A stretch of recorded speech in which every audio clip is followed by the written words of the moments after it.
At Mental for Moto, our mission is to give the unsung heroes of Aussie motocross a voice. From grassroots racing right through to the biggest events in the country, sharing the stories you won't hear anywhere else.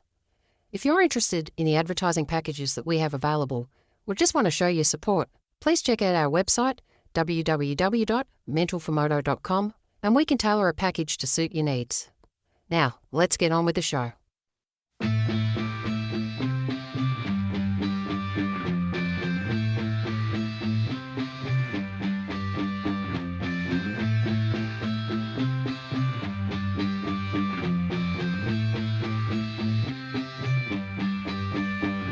There were times I was lost, dark had fear, couldn't see through the rain. In the end it was clear, hit the fan. I was more than one man who was there to lend a hand. Together we'd stand, always had my back, my guardian soldier. Team pulled together, united we conquer. Blessed is he who in the name of charity carry me when I'm weak, straight through the valley of darkness. Pitch blackness, the heartless, regardless, fear couldn't part us. Thick and thin, there by my side. At times we collide, but in the end we ride. Thick and thin, there by my side. At times we collide, but in the end we ride. We ride, ride. Welcome back, Moto fans. Today we have got a very special guest on the show for you guys. Before we get into it, a big thank you to our partners for this episode, Fastline Suspension, Southeast Pools, Iro Helmets, Ultimate Toy Haulers, and the March sponsor of the Mental for Moto Motocross and Supercross wall calendars. Available on the website now, Horsham Motorcycle Club. And just a quick reminder that Horsham Motorcycle Club is hosting the Horsham Amateurs at the end of the month, so keep an eye out on RiderNet and get those entries rolling in. All right, our guest for this episode is one of the most prominent figures in the sport today. As a professional rider through the 80s and early 90s, he became the first real superstar of Aussie motocross. And over the course of his racing career, there wasn't much he didn't win. 5 national motocross championships, 4 consecutive Mr Motocross Titles, Australian Supercross Championships, a Supercross Masters Championship, multiple Manjimup 15,000 crowns, and he also represented Team Australia at the Motocross Destinations no less than 6 times. And for most, those achievements would be achievements of a lifetime, but not for my guest today. After hanging up the boots, he went on to establish the longest running and most successful factory race team in Aussie motocross history with more than 50 national championships to its name. So it's my absolute pleasure to welcome Craig Dack, the Dack Attack, to the podcast today. Cheers, buddy. It's funny when you rattle those things off, both as a rider and the team owner. You think, geez, I've crammed a lot into my life, but it seems like another light year ago all that sort of stuff happened. So when people actually say that, it's nice to hear it. As you get older, you appreciate what you've done more and more in the past. Do you get much of a chance to look back and reflect on everything, or are you always looking ahead because, you never really stop? Well, through certain stories that pop up, you might be talking about something we did in 1986 or 1987, or whenever, through those racing days, and then that leads off into other areas that you talk about and you start to reflect on. As I said, as you get a bit older, you become a little bit more sentimental, I guess, and you tend to look back on your achievements a little bit more. But as far as the race team goes, I feel like I never forget those championships that we've won, and with the riders that we've won them with. Some have been easy, some have been very difficult, but we tried to, with the race team, always gather all that knowledge from the past to help us move forward. So I tend to always look forward as much as I can, but it's nice just to have a look back every now and then just for sentimental reasons. Most definitely. Well, we're just a short time away from the first round of the 2026 Pro MX season. Supercross was a few months ago. Did you get any downtime during the break? Yeah, we did this year. As I said to you earlier, just off camera, for me, I obviously work on the big stuff with the team, meaning all the deals, and they're getting more and more, so much more complex these days. And at the moment, I had an off year of negotiations with the big ones, Monster, Fox, Yamaha, because we're in a multi-year contract. So that made the off season quite pleasant for me. That doesn't stop the work. The only time I really find that you can have any time off with this job, because it's much effort or time you put into it, the more you got to get back from it. So the only time I really find I can have some time off fully is between Christmas and New Year that week, because everybody's on holidays. No one wants to talk business, so your phone doesn't ring that week. But as soon as you get over the New Year celebrations and stuff like that, you're pretty much back into it. That doesn't mean throughout January I might do a bit of work in the morning and then go for a swim and take the rest of the day off. I seem to operate like that through January. But as we move now into the latter part of February, or February, we've been really into it, getting everything ready with the bikes, ordering all the parts, all those 1%ers, which adds up to be hundreds of little things, have kept us quite busy. So what does Craig Dack do in the downtime when he's away from motocross? I have 7 acres here, which it's just out of Torquay, and I really like to, because my life since I was a kid has been travel and around lots of people all the time. I've actually, as much as I really enjoy that, I also enjoy just trying to just slow everything down and just stay at home and work around the garden, just do mundane things, because I find that as you get older, time seems to go faster and faster. So with my professional world, that once we get into the race season, it just goes bang, bang, bang, bang, goes so fast. So when I have the chance to slow things down, I enjoy that. I enjoy having a beer with a couple of mates and having a dinner down in Torquay, something like that, or a lunch with a couple of friends. Play a bit of golf. Not good, but I play a bit of golf. And apart from that, just work on investments that I have and just mundane things, really, nothing special. Do you follow the sport around the rest of the world, like the AMA Supercross Championship? Yeah, I do. It's important for me to do that. One, because I do like it, and it's important to keep yourself contemporary on what's going on. It's one of the things I sometimes struggle with, seeing that new kid that might be popping up, because I'm so busy in my world that what I do. But I do make an effort to do that, but I do enjoy it as well. Let's look ahead to the 2026 season for CDR Yamaha. So how's the prep going so far? Yeah, pretty good. We're in this is the 3rd year of this model bike we've got, so we know it quite well. Although there was quite a big change this year, but it's not a whole new platform. So we're on the same platform as we were 25, 24. So we've got the bike worked out really well. Yeah, so as far as all that goes, it's been going well. This time of year, a lot of it is indent ordering of your parts, so OEM Yamaha parts, and our sponsors like Pro Circuit, we get special pipes made out of America. So we've got to make sure we get ordering done in a certain time, otherwise you miss the boat by the time they can produce it. Same with KYB, we have to order that through the factory, and that can be like a 3-month turnaround. So there's certain timelines you have to hit, especially with the international parts. So we get parts from Japan, we get parts from America, a little bit of stuff out of Italy. So they're important to make sure you hit your timelines. Also, with other partners like handlebars, ODI handlebars and grips that we've got this year, you have to make sure you're ordering time. And we try and get as much stuff as we can up front, so we've got it in stock. However, some suppliers don't like us to do that because it drains all their stock. So we might do a strong indent order and then top-ups through the year. So as far as your day-to-day goes, are you getting that involved in the nitty-gritty, like the things that you just spoke about, or you've got your team to do that for you and you just oversee it? I got, Alistair Kent and Troy Moynihan, they're both from Colac. Alistair lives in Geelong now and Troy still lives in Colac, which is about 45 minutes from here to drive. And they're best mates. And they're country boys. And since they started, AK now looks after all the suspension, guided by Gary Ben, of course, but he's good enough now just to do the maintenance of the suspension, like the servicing, and he helps with some settings. Troy has also moved into the engine development with Cisco's. He does that with Cisco's, so it's not him coming up with the settings of the engine. He's learning, but he does the maintenance of the engine, which is an important job in itself. And then we've got Jesse, he's been here a couple of years. He's Jed's mechanic. And we're sort of handing over more and more responsibility to him. He looks after all the wiring harnesses of the wiring of the harnesses, the electrical system, and other bits and pieces. He looks after the ordering of King Chrome tools. So they all have their little pigeonholes to work in.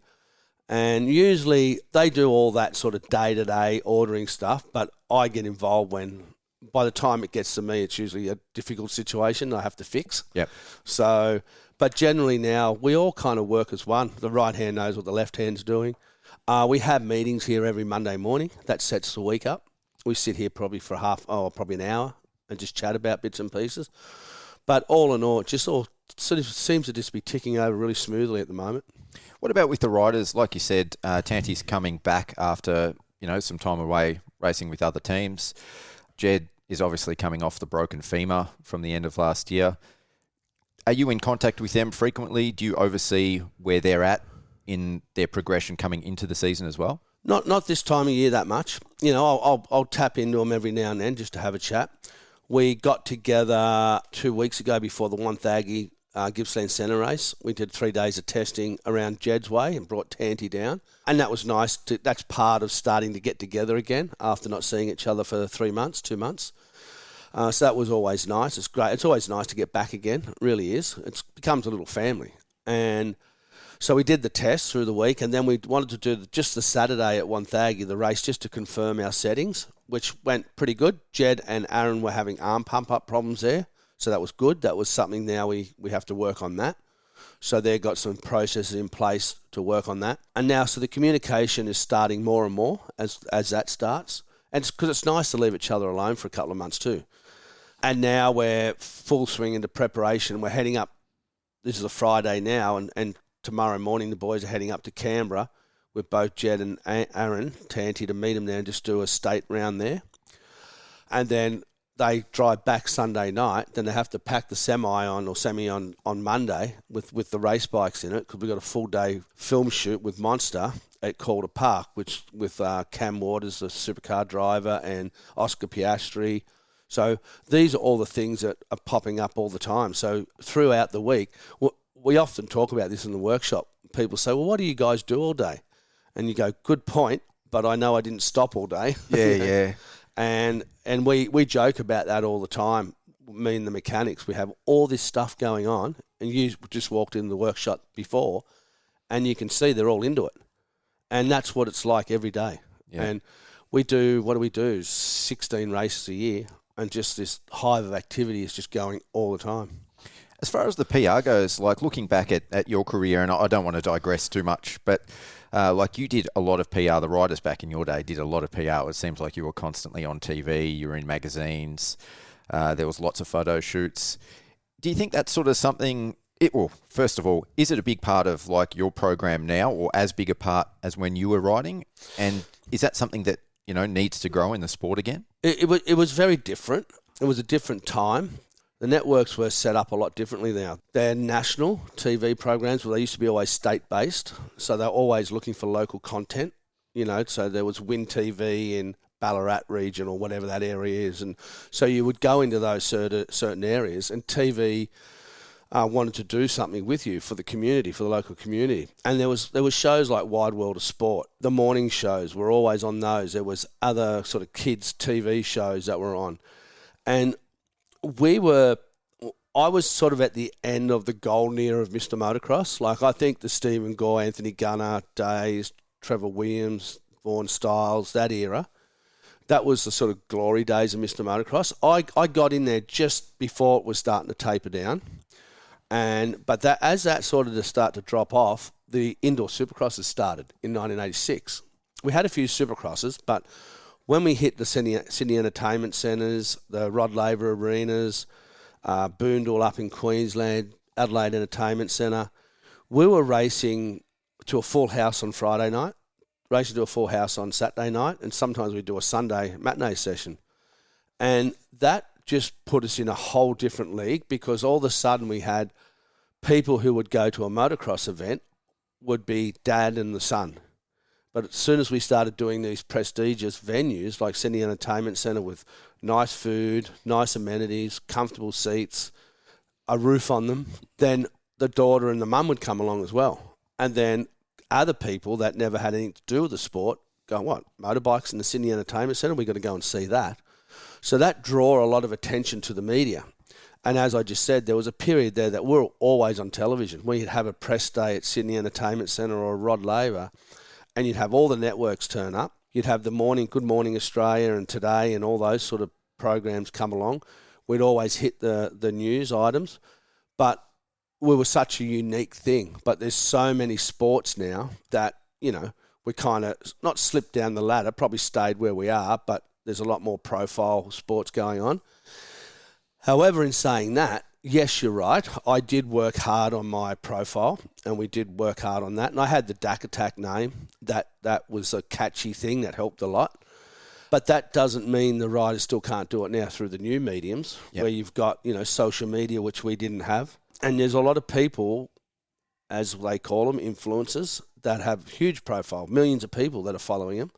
There's no reason why riders can't really work on that themselves, because I guess that's why someone like myself or you Stephen Galls or have still stayed in the industry with the profile, because you've worked that hard. And winning is the main part of it, but you still have to manage your profile. And vice versa, you can have the best profile in the world as well, good with the media and good followings and all that, but unless you become a multi-time champion, that ingrains you into people's head. Winning a championship here and there is nice, but it doesn't give you that special, it doesn't penetrate with people if you don't just keep winning for a period of time. So my career, I was dominating with all those things you said from about 86 to about 92, so 7 or so years was full on. Do you think at the factory level amongst the riders that's a little bit underutilised, like them actually going out and seeking and building their profiles a little bit? Yes, yeah. They could certainly work on it harder. But again, that's up to them. Does that help your team, though? There are certain trigger points that they have to hit with us. There are certain things they need to do with their social medias and their profile and bits and pieces. But I believe they could work on it harder. And that helps all of us. If even the mechanics, if they're working on their profile with social media, using the team, and the riders are doing that, we're all growing together as a group. You went from a super successful riding career. You had a couple of injuries at the very end, I think in 1992, and you started CDR Yamaha very soon after. Was that always part of your plan when you were a rider, or was that sort of just a natural progression that you fell into? It kind of merged that way. So what happened, 86, I signed a contract with Honda. That's how I ended up in Victoria. I'm from New South Wales originally. And that was a full factory team. That Honda had an incredible program going then. So I followed Jeff Leeskin after he went to America. And so after the first year, Honda, we won everything that year. And then Honda completely pulled out of racing. So I stayed on a Honda, but did it through Brian Collins Motorcycles with a guy by the name of John Collins, a very strong mentor of mine, who was the son of Brian Collins. We reconnected because we were working together prior to that. So him and I had a great relationship, and he taught me a lot in business. So I ended up going back to him, and we did a private team, sort of me and him together, Brian Collins, Honda or whatever. We didn't mention Honda because they didn't actually supply any bikes, so it's just Brian Collins. Yeah. And then Honda didn't get involved with us that year in 87, so we went back to Yamaha. It's like I ran away from home for 2 years because I was with Yamaha before 86. So then we went Brian Collins Yamaha after that in 88. Then 89 I went to Europe. It was something I wanted to do the World Championship. Then I got brought back by Andrew Clubb and Yamaha to the Mulberry Yamaha days. So they owned the team then. So for 2 or 3 years there, either side of 86, I was managing myself anyway, and after and through that little period. So as it went on, because I guess because I'd won so much, I had a fair bit of strength to negotiate things how I wanted to. So I was very heavily involved in the running of the Peter Jackson team and that anyway. And when I retired, I had a really good relationship with Philip Morris, which was the Peter Jackson people, and they wanted to keep me involved somehow as an ambassador to their product. So they put a lot of pressure on Yamaha for me to run the team, to manage the team. And Yamaha saw it the same way. So from 93, I pretty much took over the team. The team was sort of in-house at Yamaha, but they were having a hard time controlling their budgets because, they owned the team, so there was no real budget control. So I went back to them and said, well, why don't we just negotiate a certain fee each year, and I'll negotiate a certain fee each year from everybody else. And Yamaha, you give me $100 a year. If I spend $120, that's my problem. It's not your problem. So that's kind of how it started. How I got into it is not sort of how I've explained it. It just evolved and it just morphed that way. And I've loved every minute of it. Yeah, you had a couple of injuries, like I said, towards the end of your riding career. Was that really the catalyst? Like, for you, was there unfinished business as a rider, or were you sort of ready to move on? Ready, yeah, very fortunate, because I don't think there would be anything worse than getting pushed out when you don't want to go. That wasn't the case with me. Yeah. It was pretty much through that era, whether you look at Leesky or even Ricky Johnson, the American guys, Jeff Ward, in that era, about Brock Glover, 27, 28 years of age, that was about the time that you were done. And there's a few reasons for that. Like, travel was a lot harder. You know, you didn't have the luxury of certain flying everywhere. You drove a lot. You know, a lot of times we're staying at people's houses. We didn't have nice accommodation like they have now. Sports medicine is much clearer now. You have, you know, that's why people are living longer. You know, where I've broken 2 femurs in my life, and they were like a 6 to 9 month healing program. When Jed, and you weren't allowed to put any weight on your leg for like 3 months. Jed broke his femur last year, and they had him up walking the next day. It's crazy. Yeah, it's nuts. Absolutely nuts. So there's so much more vision now that they can study and watch. There was not even thought of recovery back then. We would race on a Sunday and start training again on Monday, where now the athletes are recovering on a Monday. The theme that we work to is no pain, no gain. Now, if you start to get into that pain area now, they go, no, stop. We don't want you to. You know. So wrapping all that up, I think it was a lot different, a lot harder in a way with all that stuff I said. Not disrespecting what the riders have to do now. It's still very hard. It's a very hard sport, but it's probably the hardest sport in the world. But all those things pulled together, you just get to the point, you just go, I've had enough. Speaking of the riders that you've had on the team over the years, like, there is so many great riders, there's so many champions. For you as the team owner, the team manager that's experienced the highs and lows of running the team, are there any that stand out? Yeah. Yeah, I get asked that question a bit, and it's a very hard one to answer, because every rider, even ones that haven't won championship, every rider has a unique story, and some not so good. And it seemed to be like, it's almost like the last championship, the one that you win is the best one, because it's most recent, sorry. But we have had some riders, like from your Troy Carroll days and your Darryl Hurley days.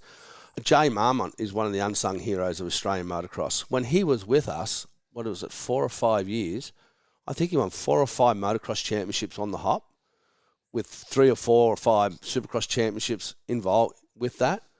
And the guy was a machine. He was an animal. So he was amazing to work with, and one of the unsung heroes of the Australian sport. And then you had, like, you know, working with sort of Chad Reed in the early days before he took off. It gets overstated that we had a lot to do with him to help him in America and Europe, which we actually didn't. He did a lot of that himself. But then we hooked up together again, Chad and I, when he was racing for Yamaha Troy in America when I was running the team. And we won the championship together. But he had already been contracted that team. I didn't get him into that. And then, you know, Josh Coppins, he was great to work with. He rode with us after he finished his European career. So to have someone of his calibre ride for us was a treat. We worked together really good, Josh and I, and still remain really good friends. And there's a whole bunch of other ones, and I'm sorry to them that I haven't mentioned you, but they're just some things that stand out in mind. So to break it down to your specific question, no, there's not one that stands out. Yeah. They all have special places in my memory. When I look back at the roster that you've had, like, I look at other teams and they're always looking at the next big thing. But when you look back at the CDR roster, you've had a mix of riders that were up and coming, and you've also had riders that have come back from maybe overseas or from injury towards the end of their career that have found success.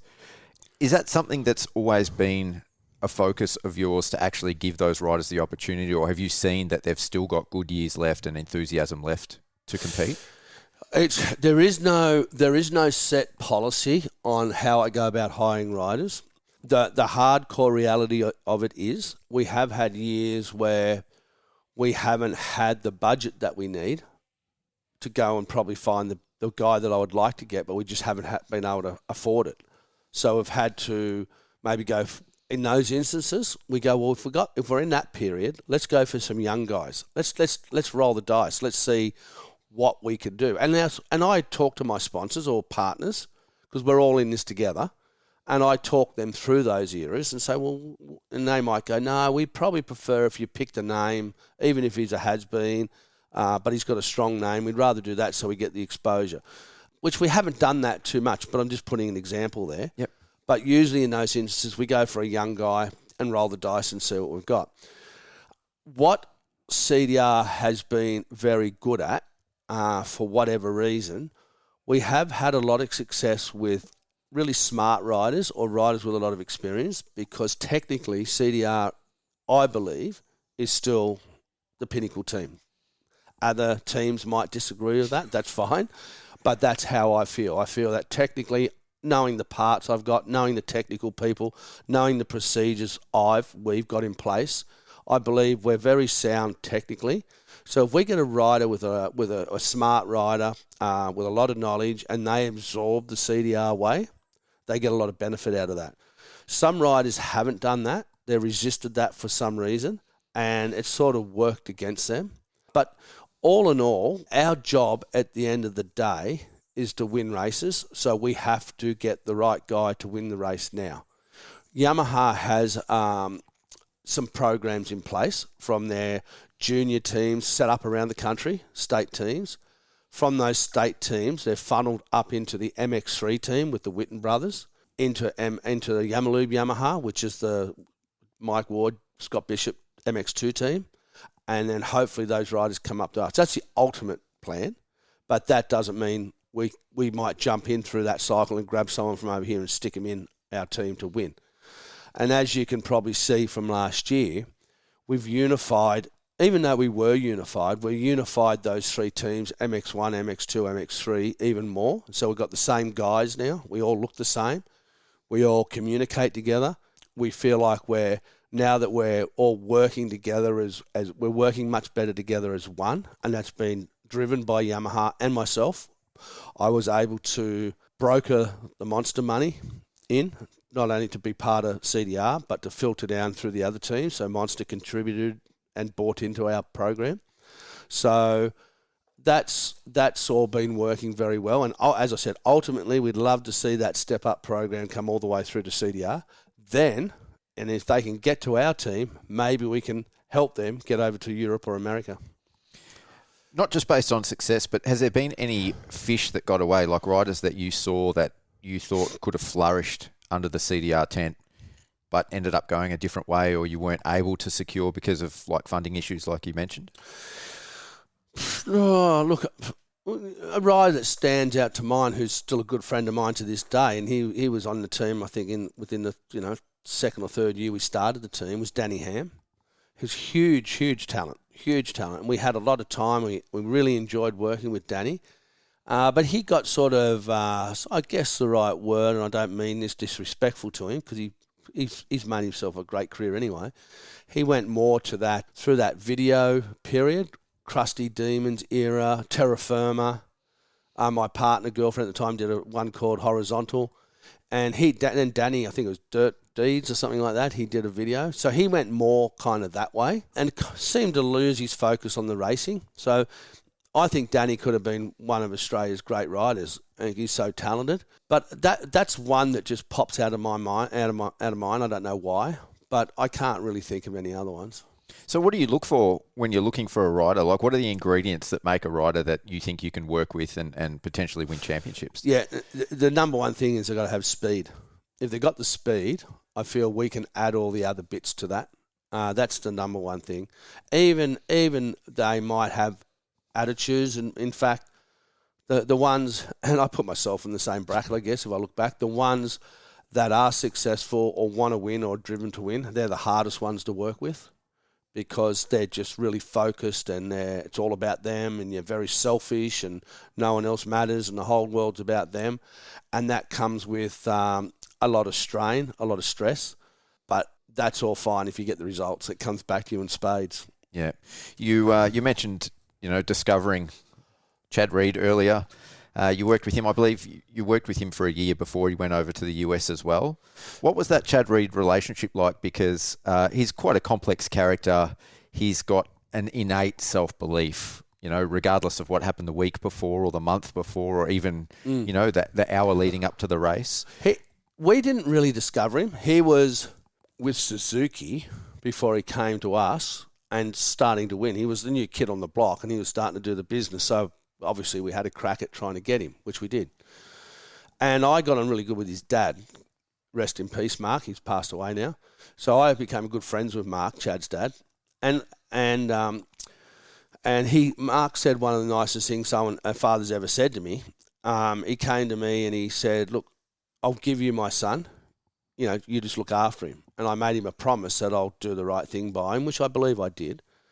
But yes, Chad, again, as I said, with the good riders, they come with their complexities and their difficulties. And we had a lot of that with Chad. But in between, they're only snippets. In everything else, when he was winning races and his determination of who he was, that overrode all of that. But a couple of funny stories. I remember I just had a new truck built. It was a Pantech truck before he had the semi. And we're at Sydney Entertainment Centre or Homebush, I think it was.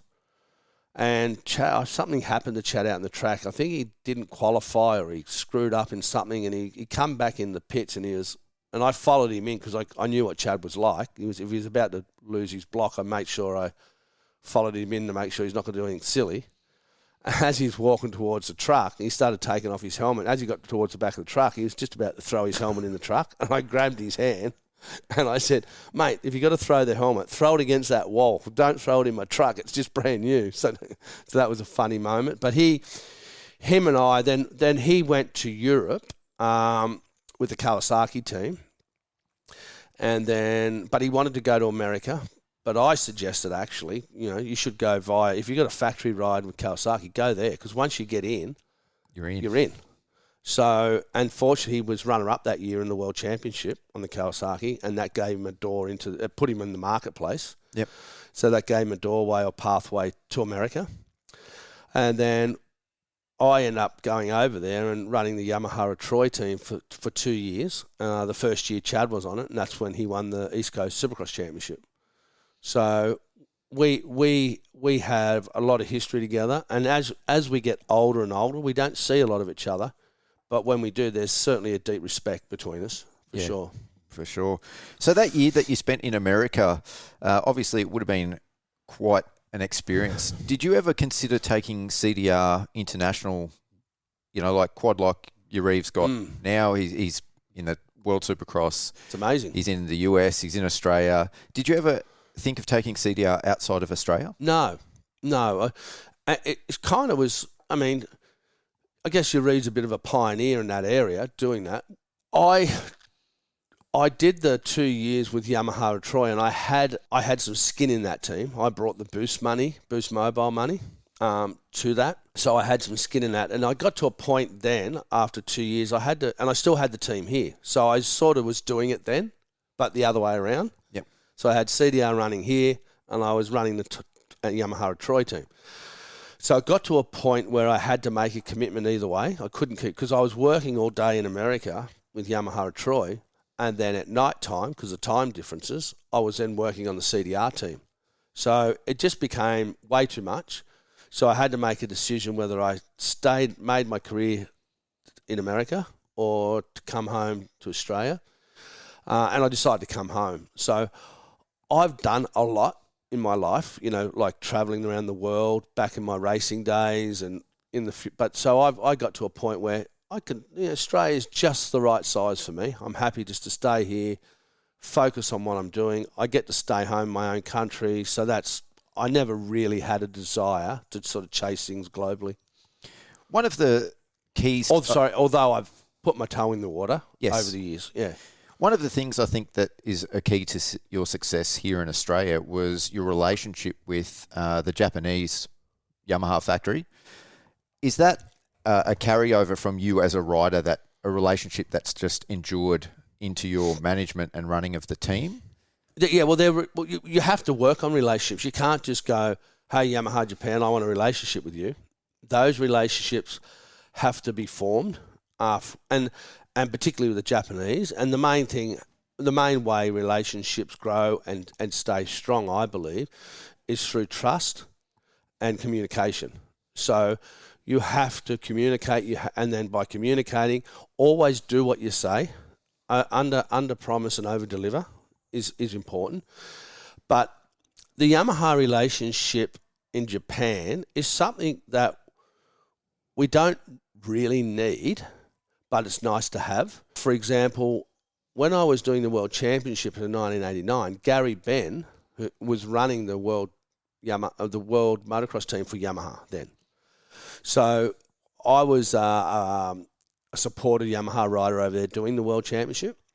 So I wasn't getting well paid. So through the week, I was doing a lot of prototype testing for Yamaha. So the last year or two of my career, I was a test rider for Yamaha Japan. A lot of those young engineers, funny enough, back then that were working on the bike, my age then, their age, they're still at Yamaha now and are grown up like me. So we've grown up together, only a couple of them. So that in itself has kept the relationship alive. The other part to it where it got close was I can't even remember the years now, but when the first of the four-strokes come out, the YZ400, and then the YZ250 a couple of years later, we were involved with Darryl Hurley, who went over to Japan for pretty much a month, I think, at a time, and was involved in doing a lot of the R&D or the development on that bike. So that forged another relationship with Yamaha Japan. Then in recent times, there's been other bits and pieces that we've got involved with. So the relationship is just there because of those things. And it changes. Some years it's very, very little because departments change so quick or people leave. And a lot of time when someone leaves that area or that division, then you've got to start to make a new relationship. So it's ongoing. And it's, as I said, it's not something that's 100% necessary, but it's nice to have. Yep. I've heard it said that the CDR Yamaha team is pretty much the only true factory team in Australia. Do you guys get involved with R&D of future models and future parts and components as well? Not as much as we used to. And that area of businesses with the manufacturers, and I'm sure it's with all of them, is becoming less and less because the bikes are so good now. They've worked out what a motocross bike should be, the geometry and how wheelbase, although they might vary a little bit, but they have a general idea of where it needs to be. And with systems and computers and all this sort of stuff and simulators they can do on the computer, they can do a lot of that stuff virtually, where in the past they might have to ship 5 bikes to Australia, 5 bikes to America, prototypes, 5 bikes to Europe, and a bunch of Japanese technicians to go out and test on the track. That is getting less and less around the world because the bikes are so good now. So we don't, but that hasn't happened for quite a few years. In fact, probably the last time we did something would have been about 5 or 6 or 7 years ago when we had the off-road team. Yamaha Japan sent a bunch of prototype bikes out here, enduro bikes, WRs, with about 4 or 5 technicians, and it was secret test, and we did about a week or two in the areas around here in the Otways and all that testing with them. That was about the last time. So do you provide feedback to them on the bikes that you have, or is that pretty much just not now, anymore? Unless we have a problem. Yep. We try and communicate with Yamaha Japan, Yamaha Europe, or Yamaha Japan, Yamaha Europe, Yamaha America, and try and find out if they're having the same problem. But as time's gone on too, everybody's become a little bit more secretive. So they don't actually want to, sometimes people don't want to tell you the problems they're having because they're admitting fault. Yeah. So unless there's some sort of major drama, which, every manufacturer has it, from time to time, you might have some cranks that aren't lasting the time that you want. So you'll start to find out information through that. In terms of financing a factory team, you've got plenty of permanent staff. There's obviously lots of gears and cogs. It's got to be easily a 7-figure type of operation. how hard is it to secure funding? And generally speaking, where does the funding come from to run a factory team? Yeah, well, our sport is probably one of the most difficult ones for funding, meaning that our only form of income really is sponsorship, where other sports get royalties back from merchandise. They get maybe some royalties back from TV rights that have been paid. There are other forms of income that they get in other sports, but in motocross, our sport's only sponsorship, and it's just ongoing, mate. It's just I'm working it every day. Every day I'm working it. You're sniffing it around and you're talking to people and you're doing this and you're doing that. In fact, we haven't announced it yet, but I'll announce it here. We just got a new truck sponsor, Sitrak, SITRAK, which is Chinese truck manufacturer, prime mover. So, that in itself, that's a huge saving. There's no cash involved in that, but I won't go into the structure of the deal, but the way the deal is structured, it's got to save us a huge amount of money a year. So, and so these things are just evolving all the time. You're just trying to find ways to keep your costs down, but your costs are always going up. And then you try and, bring the sponsorships in as you can, and the way, like with Yamaha and Monster and mainly Fox, they're the three big ones. Those relationships Yamaha's been 35 years. Fox has been from my racing days, so they've been over 35, 33 years, and Monster's been over 10 years. So I've got a really stable bunch of people. So they're the ones that, and as I said earlier, I think just by the way I've felt loyalty is really important, which a lot of people don't still see it that way. I still do to this day. And I don't know where I come up with this, but I always knew that if I'm going to run a high-performance sporting team, I'm going to have great years and I'm going to have really bad years, whether it's bike failures, rider injury, which is the biggest difficulty we have with injury. We've had it the last few years. So I knew that I need to have loyalty for those partners to get on board with me and ride the highs and the lows with me. And we've had years where someone's tried to, another clothing company or someone else has tried to come and pay us more money to do it. But I've knocked that money back because I've always said to my sponsors, if you just pay us what the market value is, well, why would I go anywhere? And so I think the way I've been able to not always take the top dollar, but understand that they're on this journey with me with the highs and the lows, that keeps CDR pretty stable. It's probably one of the secrets to the longevity of your ability to run an operation like this over the long term and through the highs and lows as well. Yeah, it is, and that doesn't mean we've had years where we've had financial difficulties. We have, when we had Rockstar Energy Drink, they pulled out in November one year and left a huge hole in our budget, and I had no time to recover that money. But because of the relationship with Yamaha, I had already signed my contract with Yamaha, but because of my relationship with Yamaha, with Stephen Cottrell back in the day, I went to them, I explained the situation. There was a huge shortfall in my budget, like, a few $100,000. Yep. And they came in. They weren't able to find all of the money to fill the shortfall, but we managed our way through it. So my point I'm making is when I'm doing our sponsorship deals, it's got to be for the long term and stability. We've got Comiskey Mining that's just come in the last couple of years. And Brett and I, over those couple of years now, have actually become really good friends. And he's just on the journey with us. But I remember when he first did the deal, I'm talking about, well, what do you want to get out of this, Brett? How do you... He says, oh, look, I've been part of the sport forever and I was a fan of yours when I raced, and now I've got a huge mining company and I've got dollars in my pocket. I just want to help someone put it in the sport, which is really nice. I said, that's great and I appreciate it, but I need to make sure that you're getting some sort of return on that.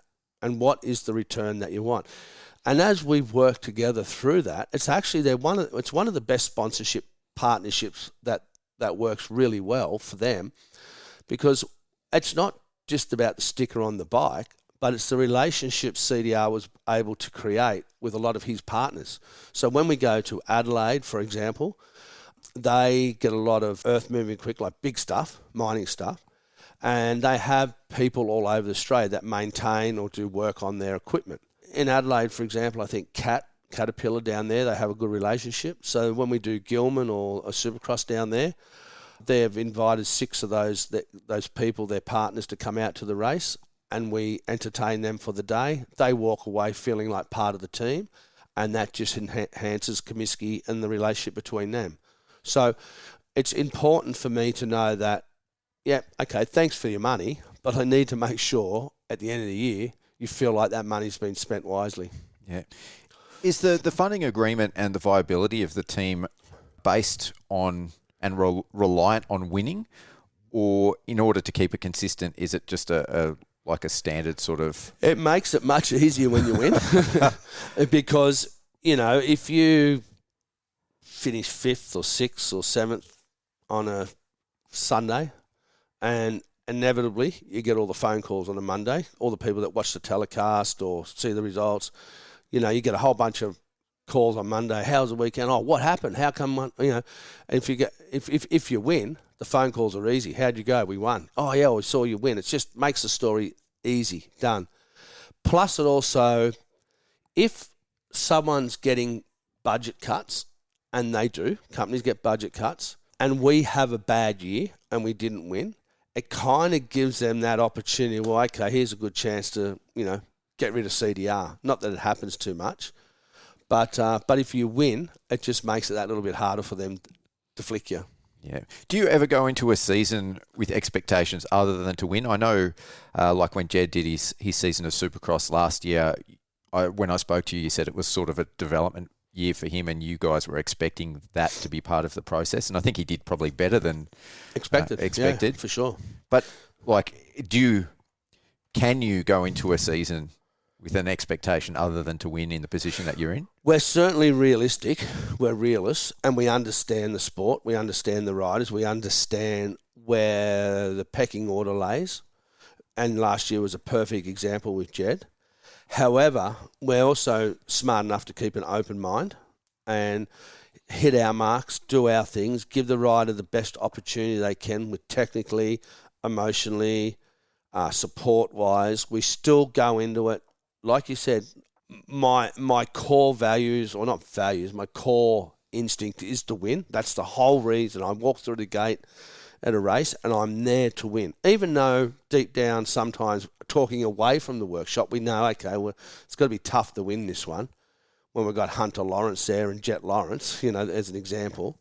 However, your mindset once you get to the race is you're going there to win. So to answer your question, it's a yes and no, but it doesn't, on paper through the week, we kind of know where we're at, where he could sit. But once you go through those gates, the red mist comes in your eyes. Yeah, I can imagine. Yeah.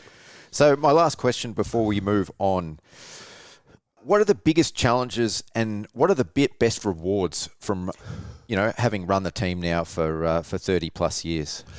100% when you see that rider, and I've mentioned this before in the interview, I if you see me at the track, I often, when a rider comes across the starting finishing line to win, I always have an instinct or a purpose to be the first one to them.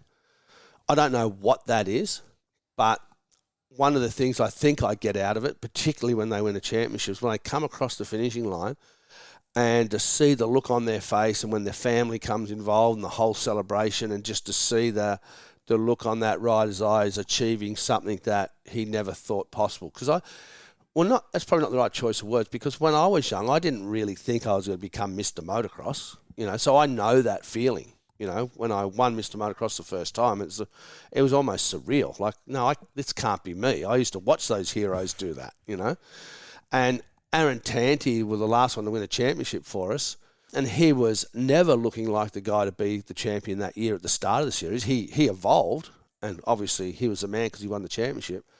And I remember seeing his face. You could just see his eyes were rolling around the back of his head.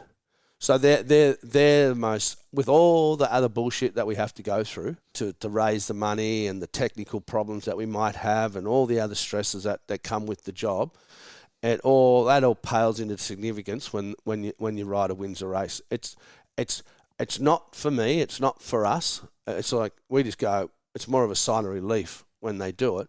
But the overwhelming feeling is just seeing the adulation of that particular rider. Are you an emotional person by nature, and do you find yourself like living vicariously through your riders? Absolutely. Yeah, I'm very emotional. Yeah, and I feel every moment, and I worry about when I'm saying. Sometimes I might look confident from the outside, but I hang on every word that I say to the rider. Hopefully, I might try and make that call. I need to say this now to the rider. Then I walk away and go, fuck, I hope I made the right. Hope I made the right comment there, and I worry about that, So, yes, I am very emotional, but that's pretty good. I think it keeps you driven. Yeah. Oh, fantastic. All right. Well, I want to talk about some big picture things, so we'll take a quick break. We'll listen to some words from our sponsors, and then we'll talk some big picture motocross and supercross. Sounds good to me. We hope you're enjoying the show. Here at Mental for Moto, we can only do what we do because of the sponsors who support us. So please stay tuned for a couple of brief ads and make sure you show these legends some love. Are you getting arm pump, fatiguing after just a few laps, or feel like you're often fighting against your bike? Today's motorcycles have been designed and built to suit a broad range of riders, conditions, and riding styles. This one-size-fits-all approach, however, means that when it comes to your own riding, your bike is often not handling and performing at its very best. Whether you're a weekend warrior or an elite-level racer, Fastline Suspension will help you unlock your riding potential by ensuring your bike is set up perfectly for your specific needs. And with the right setup, you're guaranteed to go faster, fatigue less, and ultimately have more fun riding your motorcycle. So what are you waiting for? Contact Adam at Fastline Suspension now. Fastline Suspension, set up for maximum performance, precision-tuned for you. There's nothing more refreshing after a day at the track when you're sweaty, grimy and exhausted than taking a dip in the pool. Southeast Pools specialise in building high-quality fiberglass and concrete swimming pools across the Peninsula and Gippsland region and offer a range of designs to suit every lifestyle, yard size and budget.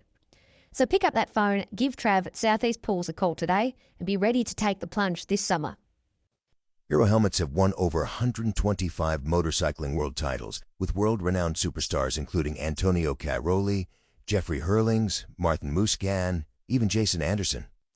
From the world stage right down to the grassroots motocross scene, Arrow is the title sponsor of the Gippsland Motocross Championships and even supports up-and-coming local legends such as Memphis Stravina and Zayn McIntosh. As one of the lightest and safest helmets on the market, when it comes to protecting my most important asset, I choose Arrow as well. To check out the range of Arrow helmets, head into your local dealer today or click the link below to visit the website. At Mental for Moto, our mission is to give the unsung heroes of Aussie motocross a voice. From grassroots racing right through to the biggest events in the country, sharing the stories you won't hear anywhere else. From the privateer chasing the dream, to the junior rider who's pushing for their first win, the mechanic who works late into the night to get the bike ready for race day, to the track builder who turns a pile of dirt into a work of art. This is the beating heart of our sport. We're able to bring these stories every week to thousands of Aussie Moto fans thanks to the generous sponsors who share our vision. If you're interested in the advertising packages that we have available, or just want to show your support, please check out our website, www.mentalformoto.com, and we can tailor a package to suit your needs. Now, let's get on with the show. All right, we'll start off Aussie motocross at the moment. The state of the sport compared to the 80s and 90s and the early 2000s is probably a little bit different today. In your experience, has the landscape changed, and is it for the better now? Oh, of course, it's changed in many ways, and it is for the better. It's always better. It'd be sad if it wasn't. The only differences in my day, we were Manjimups that stood out. We had a lot of big one-off races like Toowoomba, Mountain Man, Manjimup, the 15,000, Kalgoorlie, where you won a gold nugget. We had a lot of one-off big races that were really special big events. Manjimup, that's why we support Manjimup every year, because I think that event's been going for 30-odd years now. And it's like a pilgrimage. Everybody from Perth comes down there. It's a fantastic race. And I encourage people, if they can, to go over and watch it. It's really good. So we had those one-off races that were always very special.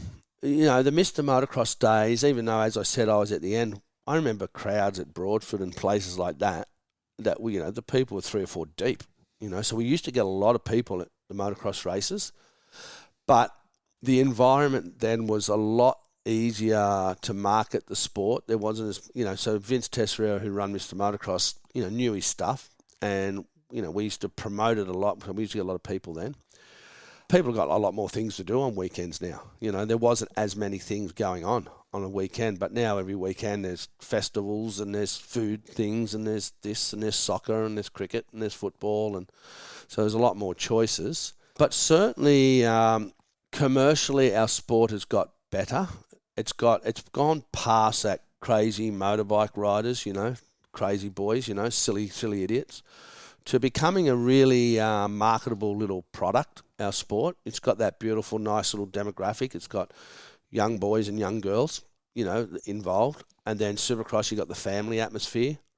Then motocross, you've got the father-son diehards who ride their bikes and, they'll go and come and watch us race on a Sunday, and they can't wait to go riding the next weekend. So it motivates them to go and wear out their sprockets and chains and feeds the industry.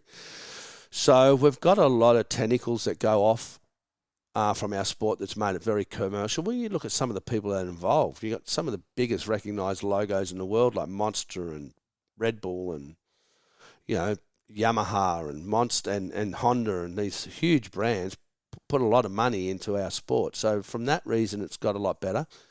It's good to see, in particularly the last few years with AME, doing what they're doing with Supercross. It's really going from strength to strength. They've had the balls to spend the money and bring riders out like Hunter Lawrence and Jet Lawrence, amongst others, Cooper Webb, which they spend a lot of money bringing those guys out, but it's paying back. Not saying that it's easy for them. It's still a struggle, but they're doing a great job with the sport. I also think one of the things I've found makes it getting better. Things are so competitive now. You think of back in the, you're from my era. You think back then there was Rat Clothing, JT Clothing, O'Neill. There's only a handful of clothing partners. So you're kind of monopolised a bit. But now there's so many clothing companies. And the same with manufacturers. There's not just the 4 Japanese manufacturers now. You've got KTM who are involved in a big way. Now you've got Triumph coming in. Now you've got Ducati. So that's not growing the industry. The pie is still the same size. They're just taking up more slices. So everybody has to work harder to get that point of difference. And how do you get that point of difference? Win. That's number one. So in some ways it's getting better for someone in my position, because people used to sort of give you sponsorship based on, it's sort of what we have to do to support the industry. But now it's, we've got to be in this game, what can we do, Craig, and we come up with different ideas and all that to try and to get that point of difference. Ultimately, does the model these days still come back to how many bikes get sold, from the manufacturers? I think it's declining over the years. It's declining, but fortunately for us at Yamaha's market leader at the moment. They're really strongly market leader. And they haven't discounted through the sort of tough times the last couple of years, where they had a few tough times, the industry. Yamaha has had the balls not to reduce the retail price of their bikes, and they kept the margin for the dealers. So, and they're outselling everybody. Like the Yamaha's dirt bike sales in YZ 250, 450, WR is just incredible, really, really strong.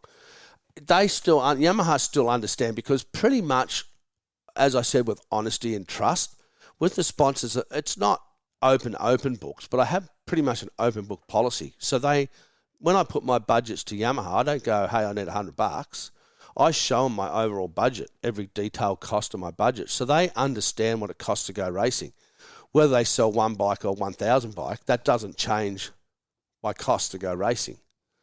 However, they have years where they get instructed by Yamaha Japan that, hey, we're forecasting some tough times. We have to reduce budgets, not with racing, but overall in their marketing budget.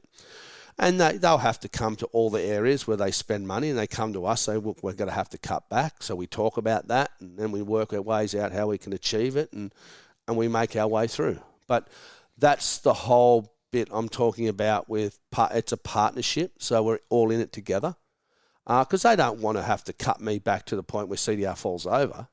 They want us to continue. So it's in their interest to do that. So to answer your question, yes, of course it's dictated by sales, but not to the point where it's and one of the things, if you look over the 30 years, Yamaha's been the most stable of all the manufacturers. Everybody, right back from the Toshiba Yamaha days through, the Nokia phone day. Excuse me, they're never gone away. Where Kawasaki's been in hard and then they're out. Honda's even done that. They've become a little bit more stable in the last decade or so with Urive, but they were in and out, over the years. And so Yamaha's never gone away. So they've been the most stable. So that's I'm fortunate enough that I'm with them. I think one of the catalysts for that with Yamaha too is that they've kept junior bikes as part of their program, and so they've developed that brand loyalty that's lasted Correct. a lot of years. As far as like bike sales from that aspect goes, like when you look back at say the early 90s, even early 2000s, at junior races, club level races, there was 40 plus kids in a class lining up on the gate. Today, we really don't see those sorts of numbers. What do you think is driving that? Is it a decline, or is that the whole landscape just changed in that the cost of living is higher, the price of bikes is higher? Like, what is it? Yeah, what is it? Don't know. But these conversations come up a lot. But okay, for an example, you were there the other day. We went and did the Gippsland Centre race at Wonthaggi. There was 360 entries there. And when I go there, which is very rarely I go to those sort of events, mate, I was blown away with the pits. Nearly every they wheel this, YZ60 out, this little tiny bike of a base station Jayco caravan worth 120 grand. Yep. Hooked up to a Mercedes Sprinter motorhome, which is worth 160 grand. So you got these setups like $300,000 or $400,000 setups in the pits for this kid to race around on his YZ60. So it doesn't seem like the cost of living is a problem. But as I said, the industry is a declining industry. And why is that? Is it because the bikes are too expensive and it's expensive? Yeah, probably some of it. It's getting harder to find places to ride. It's more difficult to find places to ride. And all the other things that might go with that, I don't know. But as far as the sport that I can feel at the moment in Australia, I think and you must see this, you go to the races. When you go to the races, there's good atmosphere there. There's decent people there. Everybody's trying hard. All the manufacturers and sponsors and partners that go. You see MX Store when they go to the Pro MX. They're there every weekend with their crew, setting up their tent, putting up their flags. They're involved in it. They're excited about it. So the feeling I get with the sport at the moment is pretty good. It's in pretty good shape. Well, on that note, as far as investment goes, you grew up and raced through the era of the fag money, the cigarette sponsors, alcohol sponsors. Is the amount of investment in the sport less now, or has it just changed? Like other energy drink, the energy drink companies are bringing more than back in the day, because I think that's the perception. Well, it's much more because people's wages now compared to 1986. I think the average. I can remember when I started running this team, I think I was paying myself a wage of like 45 grand a year, 30 years ago. Or you were paying mechanics about that. It's tripled that now. So of course we get a lot more money now than we did back in 1992, just because. Yeah. Just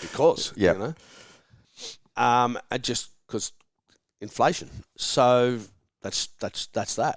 Yeah. Does that filter down to the riders? Like I did a podcast a few weeks ago with Cam Taylor, and he was talking about just, in his opinion, there was a lot more money for riders back through that era. Well, I kind of think of that as the golden era of motocross and supercross. There was also a lot more races and a lot more paying races. But does that sort of investment filter down to the riders much these days? I don't think Cameron's been completely accurate with that, because it's gone through periods. Things have been flying along at times, and the market determines the rider's salary. So all of a sudden you might have Craig Anderson in 2000. He's the man winning everything. And all of a sudden, Honda wants him, I want him, and KTM want him. So all of a sudden, we get into a bidding war, and he ends up at, $1 squillion, and someone pays that, then that becomes the new normal. So then, the riders hear about that, they're not Craig Anderson, but their salaries go up. So the market determines that. Yep. So that, and then over the course of time, that can change. So, I've got my 2 riders for the next 3 years or 2 years, and Yuri's got his riders. So it all stabilises. And then for some reason, the rider value sort of goes down. However, at the moment, I would say Jed Beaton is probably one of the highest paid riders that I've ever paid. And he hasn't won a championship just yet. He will, but he hasn't won a championship. However, the bonuses have gone through the roof too. So we dangle the carrot harder as well. Plus we take care of a lot of their other costs and out-of-pocket costs and bits and pieces. So we put a nicer program around them now. So all in all, if I look at the 3 decades I've been doing this team, I think maybe there was an era where the Jay Marmont era, I remember him getting a lot of money. He was probably the highest paid guy. He deserved it though. He won all those championships. But apart from that, I think right now is a good time for riders. All right, we'll change gears a little bit. We'll start off with Supercross in Australia. Last year we had a 5-round series. It's pretty much the only Supercross series in Australia now. And the model is based around a low number of large-scale events. Back in the day, we had Supercross Masters, we had Australian Supercross Championships. There was, the ability for riders to race 20 Supercrosses a year. Is this sort of where you see the future of Australian Supercross being? Or do you think it's better to have that model where you've got more smaller scale races? We talk about that. We'd love to see, remember those, what do they call them, arena crosses? They're a scaled down version of Supercross at sort of Dubbo Showground or Wonthaggi Showground, if they have one. And they were really good to get kids' eyes in. And then we went through a period with Supercross, there were no juniors, but they brought juniors back now, and Yamaha and KTM, to their credit, the KTM do the Futures and Yamaha does the YZ65 Cup. And a few of these races to introduce those young kids to Supercross, to get them the feel of the whole grandeur of it all. But they do have an 80 class, 85 class now at Supercrosses, so that's good. We're gonna get value from that in a few years to come, for sure. But getting back to your question, the core of your question is, things are a lot different now than they used to be. You can just go, back in the day, you just go and hire a stadium and ride motorbikes in them. Now it's much more complex, like the legalities, the insurances, the work cover issues. When we go to Marvel, whatever they call it, Etihad Marvel Stadium now, or venues, like the processes and the procedures we have to follow, because they're all guarded by, when we do Melbourne, what is it, Etihad or Marvel? Yeah, Marvel. They have OH&S inspectors there watching us, talking to us, so things are really much more complex now. So to start running multi-round Supercross championships in Australia, it's a big deal. So at the moment, I think 5 or 6 or so, which we've got 5, but 6 or 7 would be a good amount. But I think what we need to do is somehow introduce some more amateur sort of style Supercross stuff for the young kids to get their eye in. Yeah. There's been a bit of talk this year that we're going to either move to or have an extra round in West Australia, Far North Queensland, or even potentially New Zealand. Yes. What are your thoughts on that and having that addition to an Australian championship? I have no problem where we race. Yeah, whatever's good for the sport, I have no problem with that. The only thing we have to keep our eye on is the cost with those things. Obviously, heading to New Zealand or Far North Queensland adds a huge amount of cost to our program. But if we go to New Zealand and the organisers pay the freight of the bikes, well, it's no different than flying to Queensland, really. Yep. A flight to New Zealand, and it's accommodation, it's all the normal things. Where we seem to add costs is when we go, to Far North Queensland. You got people on the road a lot longer. The fuel costs, you can add another 10 or 15 grand to your double bill. the distance, really. Yeah, that's right. From the existing rounds. I mean, it's not really your landscape, but do you have any concerns that excludes like a lot of the Australian field, like the privateers with the costs, even shipping bikes over hypothetically to New Zealand? Like there's riders that couldn't do without a bike for 3 weeks. Yeah. Is that sort of a concern? Or It is. It's a consideration and a concern. Yeah, and all those things do get taken into account. But, you know, one of the things you talk about is if you go to New Zealand, do you just take the top 10, you know, and they get a freight subsidy? When I was doing the World Championships, that's how they did it then. If you're,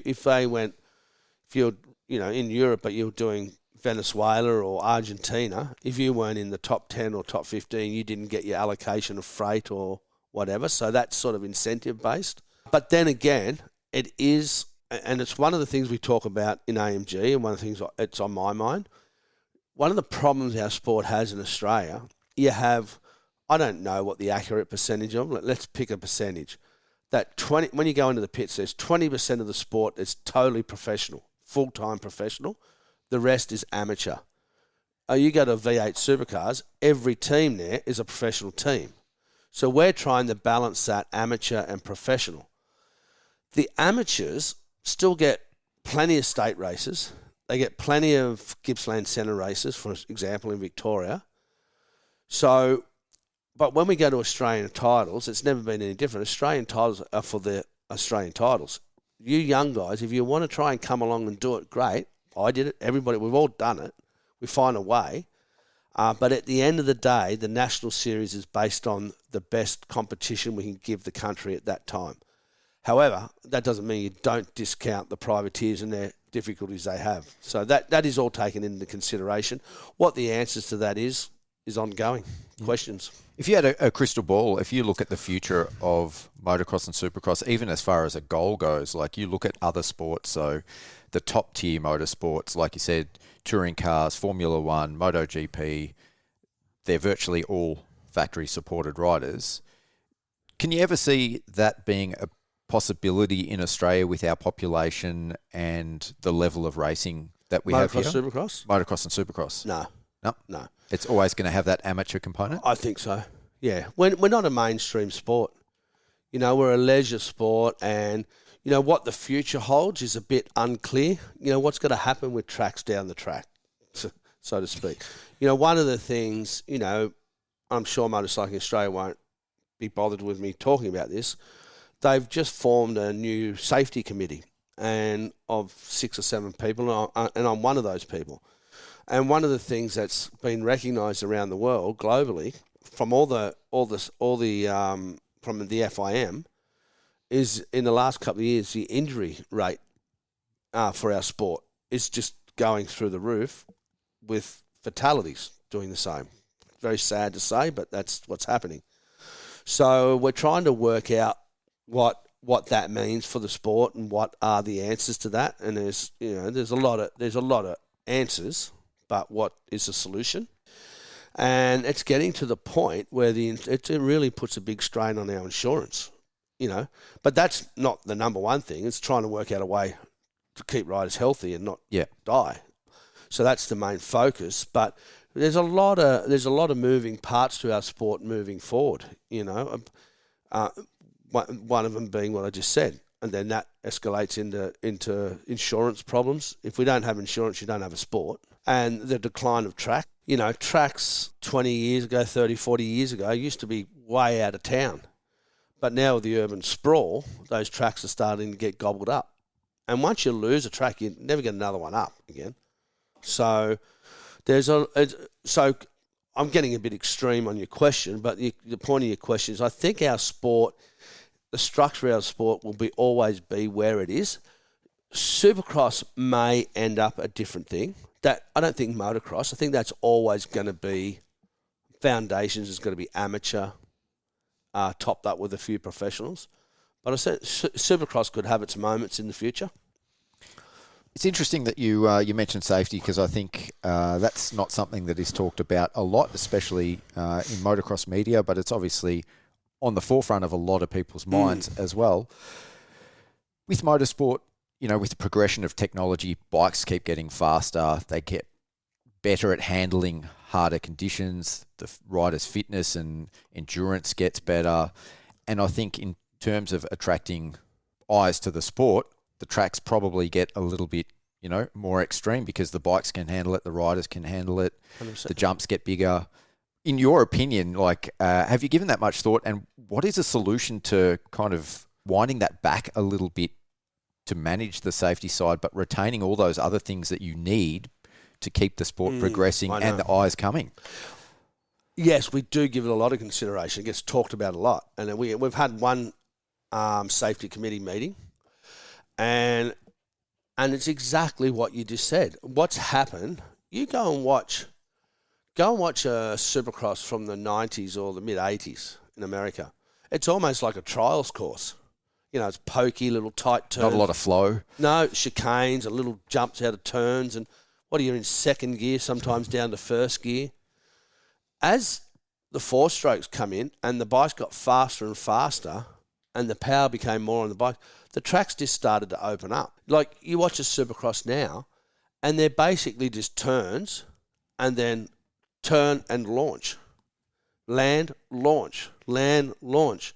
Turn, gas it, launch. You know, they're just basically straightaways with big obstacles in it. So the speed and the height and the distance they're going, and the bikes handle it, like you said. The same in motocross. The motocross tracks now, they're really well maintained. They're always nice and moist. And like, you go to Wonthaggi the other week, you know, the track was in good condition all day. And so the motocross tracks are opened up because the bikes are faster, so they want to see the fast bikes. So the speed, the underlying thing is, the speed is so high and the bikes handle it so well. Where in our day, we could override the bikes. If I rode the bike sometimes on a track back in my day to my full potential, I could break the bike. So I had to nurse the bike around the track. Now they don't have that. They can just launch anywhere. The wheels are so strong. We used to break wheels. They can land it. They don't run tubes anymore. We run mousse. So they're not worried about getting punches. So, and ultimately, like you said, point is that they just can go so fast and launch off a jump. We would have to be millimetre perfect where we landed, where they don't care where they land and the bike will absorb it. But when they crash, which you will, it's a big one. Yep. It's a huge crash. Falling from 6 metres is still falling from 6 metres. Everybody's seen the crash, and that's a typical thing that you see now with crashes. Like that crash that Kyle Webster had at the first round last year at Wonthaggi. It was like a road race crash. You never saw those sort of crashes in my day. You know, you never saw bikes cartwheeling down the track and flip up in the air 10 metres high, 12 metres high. So, and that all comes from the speed. By the time they come out of that section, for example, where Kyle crashed, that's out of a left-hander, you know, probably what he's gone 10 metres, 12 metres along those whoops. He's probably already about to click into fourth gear. And look at the speed he had in such a short distance, You know. So ultimately, where we go with this, mate, I don't know. But ultimately, they're just going so fast. And road racing, for example, they're going a lot faster now, but they've got blow-up suits. So, and other things that we're still wearing T-shirts. Yep. You know. Of course, our helmets have got better. The boots have got better. We've got knee braces now. But ultimately, you know, these bikes are flicking up at the air at high speed, and they're a lot heavier now. That's a big cause of our injuries. But what do we do? I mean, you've got that background as a rider, and I know a lot of riders now are a little bit allergic to wearing too much on their bodies as far as protective gear goes. Is there going to be a point where that starts getting enforced? Like you said, there's gotta have to. There's insurance issues, and it's going to have to. I mean, I was watching the chicks downhill skiing on the Olympics the other night, and I haven't watched it for years. And that famous girl crashed in the downhill, whatever, broke a leg. And as I was watching it, and they were commentating, they have blow-up suits now, you know, blow-up vest. So, I mean, in some of the discussions I've heard in the background, of course it's heading that way, and it's got to have to become a legalised thing. It's such a good technology, and we just got to have to, and like you said, we're still wearing T-shirts as protective gear on our upper body. And I get it with the riders. I used to race. I never liked wearing, the only times I put shoulder guards on or chest protector when there was big rocks. If I had an excuse or a chance not to wear it, I'd take it off. So I understand that from a rider, it can feel like you're claustrophobic with it on, but it's just got to have to become a rule, I think, in the future, and I probably think you'll see it. Yeah, I mean, it is a tough thing because I think motocross isn't like those other sports, and the physicality makes it hard to wear too much as well. It does. It presents a problem. But technology, once we start the process, like anything, technology and R&D will find a system that makes the riders comfortable, and they'll just get used to it. Yeah. And it might be a generational thing, but they'll get used to it. Oh, for sure. All right, the Pro MX Championship. We've got 8 rounds over 5 months. I think there's a lot of pros and cons to the way it looks now. It's definitely over the last 3 years become more professional. The TV telecast is better. The presentation in the pits at the actual events is a lot better.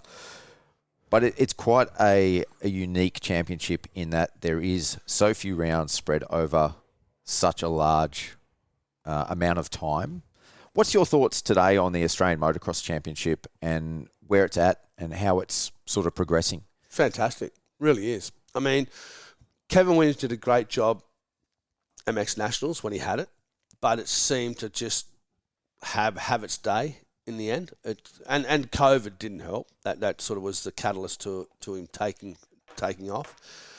And he was a private promoter that deserved to make money out of it because he put the investments in and all that sort of stuff. So that model works. It's worked for many people before, and it'll work into the future, like with AME, they're the private promoter.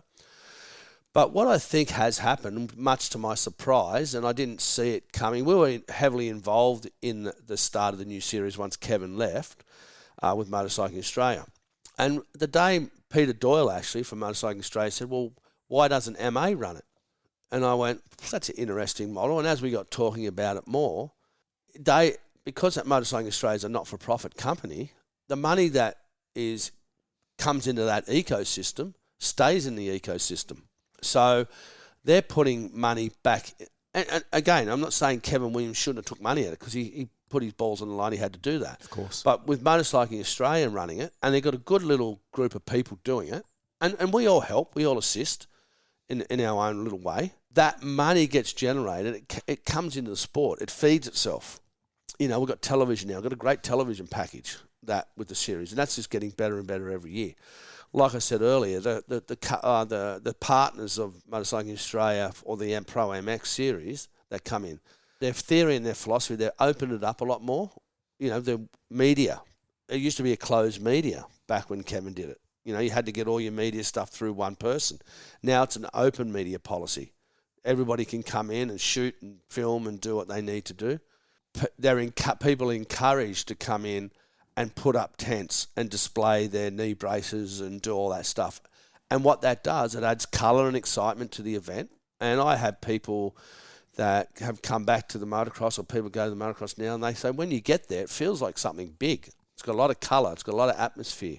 We're all trying harder with our setups, you know, to try and, it's becoming a bit of a dick stretching contest, you know, who can have the biggest truck and, you know, put the more flags up and all that. But that all helps. Elevates. The whole thing. Yeah. For sure.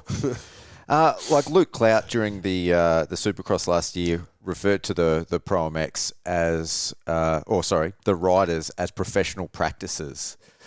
Who said that? Luke Clout, during one of the press conferences, because they spend so much time practicing and they have to stay fit for such a long period of time. It's a problem. Yeah. Does that, I guess a two-part question, does that contribute to the number of off-season injuries? And would you like to see more rounds or a more condensed championship? It's a good question. It's a really good question. It must be horrible for the riders because they spend so many days doing that grind, you know. So, for example, what do we got? I think we've got 4 weeks or 4 weeks after round 1 or after round 2 to round 3 or something like that, where if you're racing every weekend, you know, the riders might come home. They might only ride 1 or 2 days through the week, right? So that, because going out every day, even as much as you like bikes, going out every day, training and riding to keep yourself that level, you have to push hard every day to keep yourself up. That's really hard for the riders. It is, I agree. But then also for us, for the manufacturers and our suppliers, we're wearing out tyres, we're wearing out sprockets, we're using shitload of parts. If we were racing more, we would use half the amount of parts that we're using because most of this stuff gets tuned up through the week, right?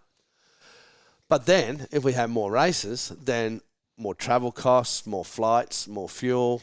So our costs go up. So you're just trying to find that balance. At the moment, with motocross and supercross, and we do our Manjimup and we do a couple other little bits and pieces, we're knocking on the door to about 16, 17, 18 races a year. That's not a bad number. When you look at AFL, what do they do a year? 20, 22 weekends. I think the supercars is 18 rounds, 19 rounds. So you're racing motorbikes and the cost it takes to do that. The only trouble with our sport, unlike road racing, Formula One, V8 supercars, or any other motorsport, they don't have to ride and train. They don't drive their car all week or ride their superbike all week. Our sport requires the riders to be riding their bikes all week. So it's one of the complexities of our sport, and what the answer to that is trying to find that balance. At the moment, as much as I've sympathised with the riders on how much they have to keep in that grind, I think the number of races that we do at the moment is about the right size for what our market is. Yeah.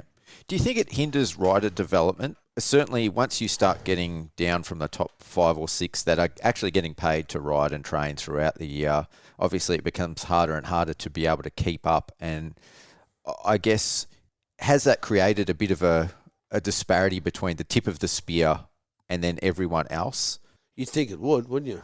You know, I don't know the answer to that, but has it ever been any different? It's sort of the way it is, and for some reason, you know, you look at America, they're racing 36 times a year. Then you have this couple of young kids out of Australia, based on this program we got in Australia, which has been the same for a while, rise to the top. Then you got then worse again, you got this kid that comes out of New Zealand, Cole Davies, and I think there's one Supercross track in New Zealand, and he's doing what he does in Supercross over there. So we talk about these sort of stuff, but Australia and New Zealand seem to, digressing a little bit, but people saying to me, I can't see the next guy. I hear this a lot. Who's going to be the next guy? Who's going to be the next guy? And I say, I can tell you right now, that next guy is out in the paddock somewhere now with his dad that have got their little formula going, like the Lawrences did with their dad, whatever they were doing in the bush in their day, and whatever Davies was doing in New Zealand, away from everybody, and that's happening somewhere right now. And at some point, that kid will pop up and go, where did he come from? So the point of your question is taken, but I don't know, it's never been any different. That kind of, you've opened a bit of a can there. So do you think champions are made or born? Well, to answer that simply, a person is only a product of their upbringing, aren't they? From the time you're born to you're 5, you're pretty much a sponge, just absorbing from your people around you, part of who you are or who you're going to be when you're made up.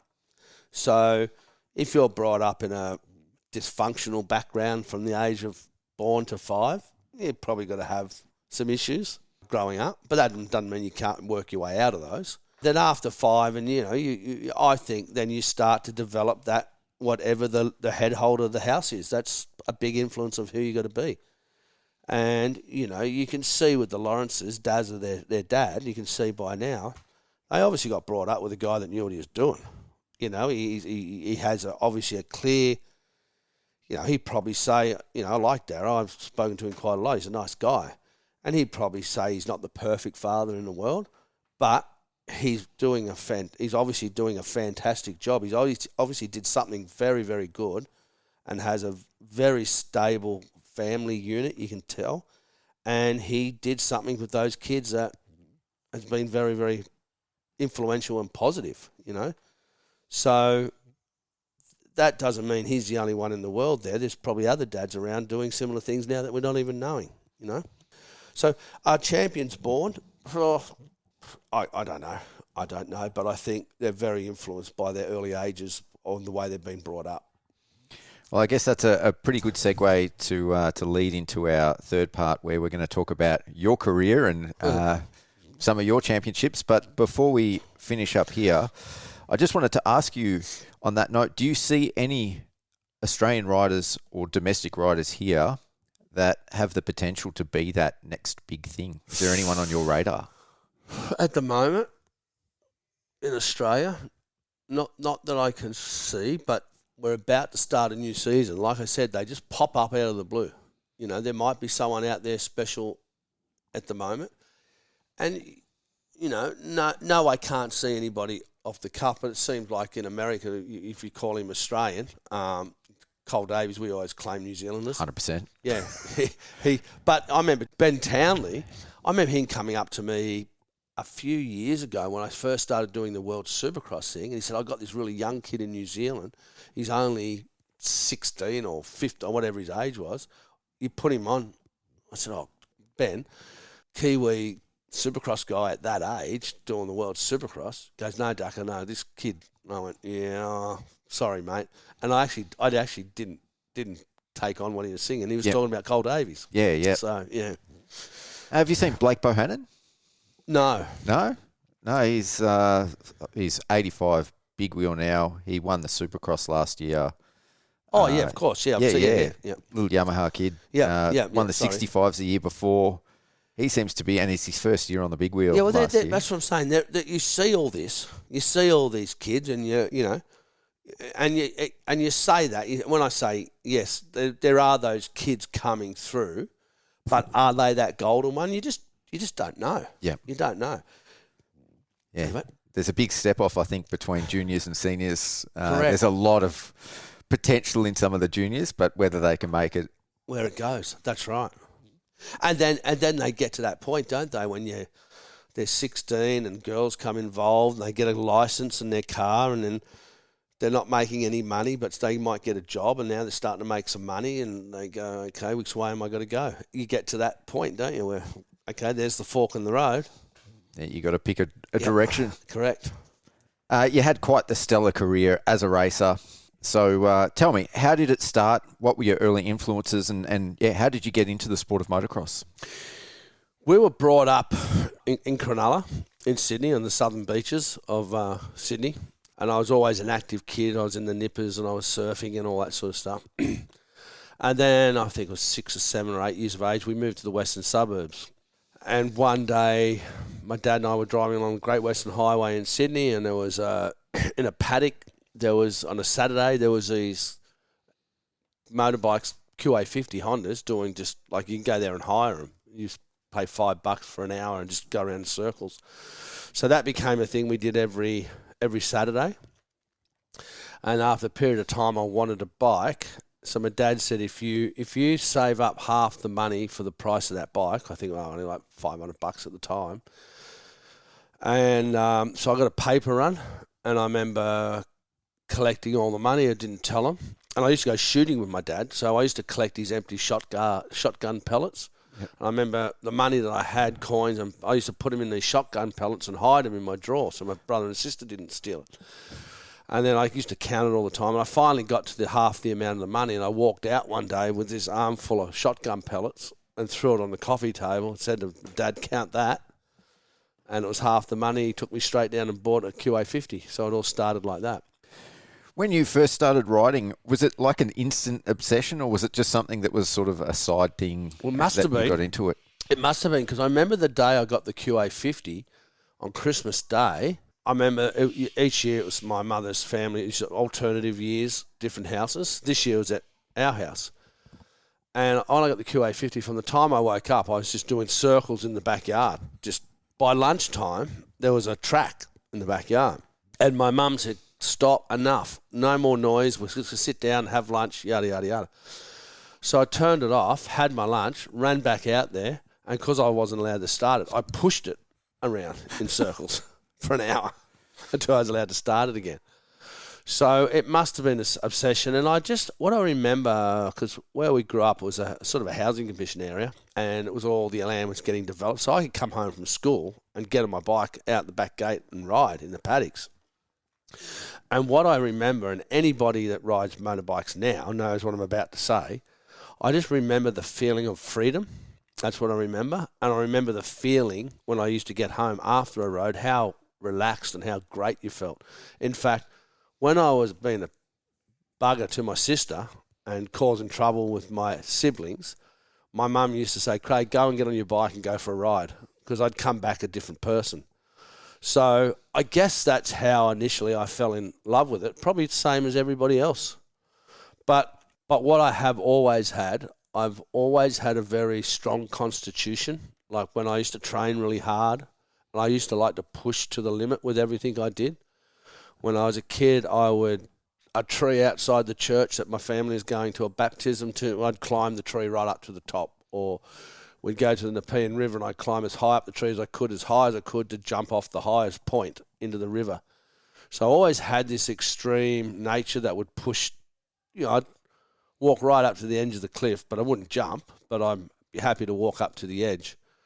And I felt that when I raced, I just had a really strong constitution, and I could just keep going and going and going, which I think was my biggest asset. And that's relayed over into business and what I do now. I'm very determined. I've found a better balance now, but I still have a very strong constitution for success. When you first started riding as a young child, were you aware of the broader motocross scene and of racing at that time? Had no idea. No. The first thing I started to, I don't know how my dad found out about it, but there's a place in Hungry Creek up in New South Wales. It was a famous ride park. And Stephen Gore, Anthony Gunner, a bunch of those guys from that era used to do schools up there. So that was the first introduction I had to that sort of thing. I got some instruction from some professionals, and you used to stay up there. And straight away, I was, they all, Gawley and all those guys recognised my talent, sort of who's this kid. And then it just started from there. Then I joined a motorbike club, because back then everybody were in motorbike clubs. You probably remember, and it was fun. The first Wednesday of every month, you go to your motorbike club meeting.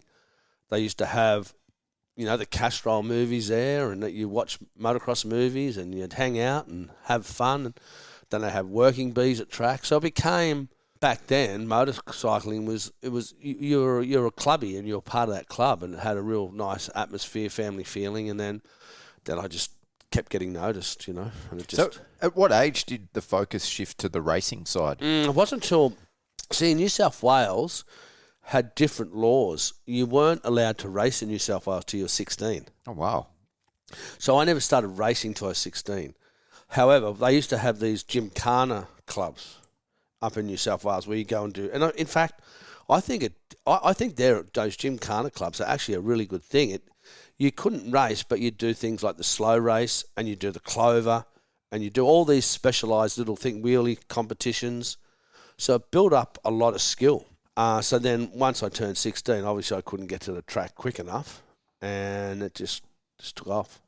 I mean, 16 is the age that a lot of riders these days are already starting to look correct towards a pro career. Correct. Was that sort of on your radar when you started racing? Was that sort of the ambition at that stage? No, I was trying to think of your question, what I would have been feeling then. I was just enjoying every moment of where I was at that point. How I ended up where I did is just where I ended up. I don't know how. I remember when I first left school, which is just after 16, 17, whatever it was, where I repeated a class, I would have been 17. I remember within 3 or 4 weeks, I was on a plane to America with Stephen Gore and another bunch of guys. And I spent 3 months over there at that age. And and I somehow got a bike. I don't know how I got that, can't remember. That's in the US? In the US. We made friends with the factory rider back in the day. His name's Goat Brecker, if you remember that name, Kawasaki guy. So we stayed at his house. And we were racing Thursday night, Friday night, Saturday, Sunday, every week, making a couple of $100 here, $100 there. This is in the mid '80s, early '80s, and that was sort of the start. Or that was out of school, and doing that. So in fact, Jeff Leask and myself were the first fully paid professional riders straight out of school. The era before me, like Yvonne Stiles, Anthony Gunters, Stephen Galls, they all had jobs, and then over the course of their career bailed out of their normal jobs and became professional racers. So Jeff and I were the start of the new boy races, the first kids out of school getting paid. So while you were in the US, was the goal always to come back to Australia and race? Or was there an idea at that stage to maybe stay in the US? No, it was a lot different then. I can't remember exactly why. It wasn't that easy. Now, if you want to go over and do an AMA Supercross, you just go over and do an AMA Supercross.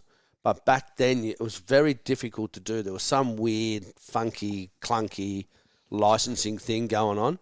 If you went over there to do the race, you had to race on an AMA license. But if you surrendered your Australian license and raced AMA, you couldn't come back and get your Australian license back. It was something weird about that. It was all cumbersome. And you got to remember then, see, the world was a much bigger place, you know. It was going overseas like that. It was kind of a really big Different deal. world. Different world. We used to have to get American Express travelers checks, you know, now to go there, and you never had a mobile phone. So you had to take all the right amount of money. You know, they didn't have ATMs. You didn't get off the plane and get an ATM. Or you didn't get off the plane and turn your mobile on and call someone. You know, you had to work it all out. And it kind of wasn't in my mindset, but yeah. When you came back to Australia, what was your first sponsor? Like, how did you get into the team racing and starting to take it more seriously? I was recognised by, I mentioned it early in the piece, in segment 1, when I talked about Brian Collins Motorcycles and John Collins, who are a huge dealership in Sydney. They had a dealership in Blacktown and Parramatta and somewhere at Penrith. And they were very into racing. So they recognised me and they supported me. And then that was the start with the Yamaha. So I was part of Yamaha's program, in a sense. And then you remember the era where they had the Toshiba Yamaha era. I ended up on that. In fact, Glenn Bell and I ended up teammates on that at one point. And then that was like, I'm trying to think of the years, but it would have been something like 83, 84, 85. So 85 was Toshiba Yamaha. And that's when I was really starting it. By the end of that year, I was almost there. And then Yamaha went all a bit weird then. They went from, they had a lot of changes. So they almost cut back with racing. And Honda was really strong at racing. So all of a sudden I was offered a deal with Honda. I had to move to Victoria. And that's when Gary Ben was working for Honda then. He hired me. So we worked together in 86, and that's when it all took off. Yeah. Everything just happened. We spoke earlier about the lifestyle of the modern racers in terms of them training, you know, on the bike 3 days a week, racing on the weekends, gym time. What was the lifestyle like for you then as a young, budding professional racer? Oh, mate, I was living the dream. Yeah. God, I've left school. Here I am riding motorbikes for a living, traveling the world. And then as I became, you know, more and more popular and started winning, you know, I was getting contracts to come to Paris and race the Paris Supercross and then come home. And then all of a sudden, someone ring me from Noumea, come and do a race, we'll pay you some money here. You know, I was living the dream. I mean, you've done so much in Australia, and we'll cover some of the overseas stuff a little bit as well. But talk about some of your most notable moments. Like, what do you remember of your racing career in Australia, and what parts of that mean the most to you today? I think winning Mr Motocross for the first time was just something super special, because they had the little Mr Motocross trophies, if you remember them. And they were something that everybody wanted to have one of those. And that just stands out. That day, that moment, my dad was there and everything. It was just, that stands out the most. That was just like, that's when my world just fully opened up. Yeah. I was away, you know. I'd made it. And I was fueled by that feeling. I wanted more of it. It wasn't like, I just wanted, give me more of that, you know. And that same year, well, just like a week or two after that, I went to do the Motocross Nations, my first one in Italy. Probably about the same feeling. Is the first moto I had a problem with my rear brake. I don't know, I think it's 10th or something. But the second moto, that's when it was 2 lines, and it was 500 and 250. I was on a 250. Anyway, I ended up 4th in that moto, but David Bailey won on a 500. Excuse me. Ricky Johnson was second on the 250. Dave Thorpe, who was just crowned the world champion the week before on a factory 500, was third. And I was right behind him on the 250. I almost beat him. And I was coming up on him. I was catching him. And every lap I'd come, I could see his dad, who was his mechanic, with a pit board, Dack coming, like on his pit board. I'm going, that's Dave Thorpe, and I'm catching him. And so that was something pretty special. And that put my name on the map internationally. Yeah. Yeah. At what stage, you said earlier, like when you won the first motocross, Mr Motocross, that you sort of, it was a bit of a pinch me moment and you hadn't sort of grasped the gravity of the whole situation. What was that like then, racing against some of the biggest names worldwide in the sport at the Motocross of Nations, you know, beating them and competing? Well, it wasn't that overwhelming because when I won the Mr Motocross, I then stepped into a different zone, right? That little kid was gone. I was in my shoes. I'm the man. Yeah. You know, so get out of my way, you know. And so from then on, I was walking around feeling like I'm one of the big boys at the big end of town, right? So I was one of them. So that type of attitude obviously makes for good rivalries because, you know, everyone believes that they're the man racing at the top, especially when they've started to taste that success. Like one of your biggest rivalries, I think, was with Glenn Bell through the Mr Motocross series. I used to have the old VHS tapes where I watch you guys, and that was unreal. Was that a genuine rivalry between you two, or was that sort of a media-produced rivalry? What happened was, it's an interesting story actually. My dad used to ride trials. Glenn Bell was a really good trials rider. So I used to go to the trials and watch my dad. And Glenn Bell used to compete with my dad with trials. So they became friends. And he used to come around to my place and my dad and Glenn used to go trials riding together. Then over a period of time, Glenn used to come out and watch me riding around the motocross track.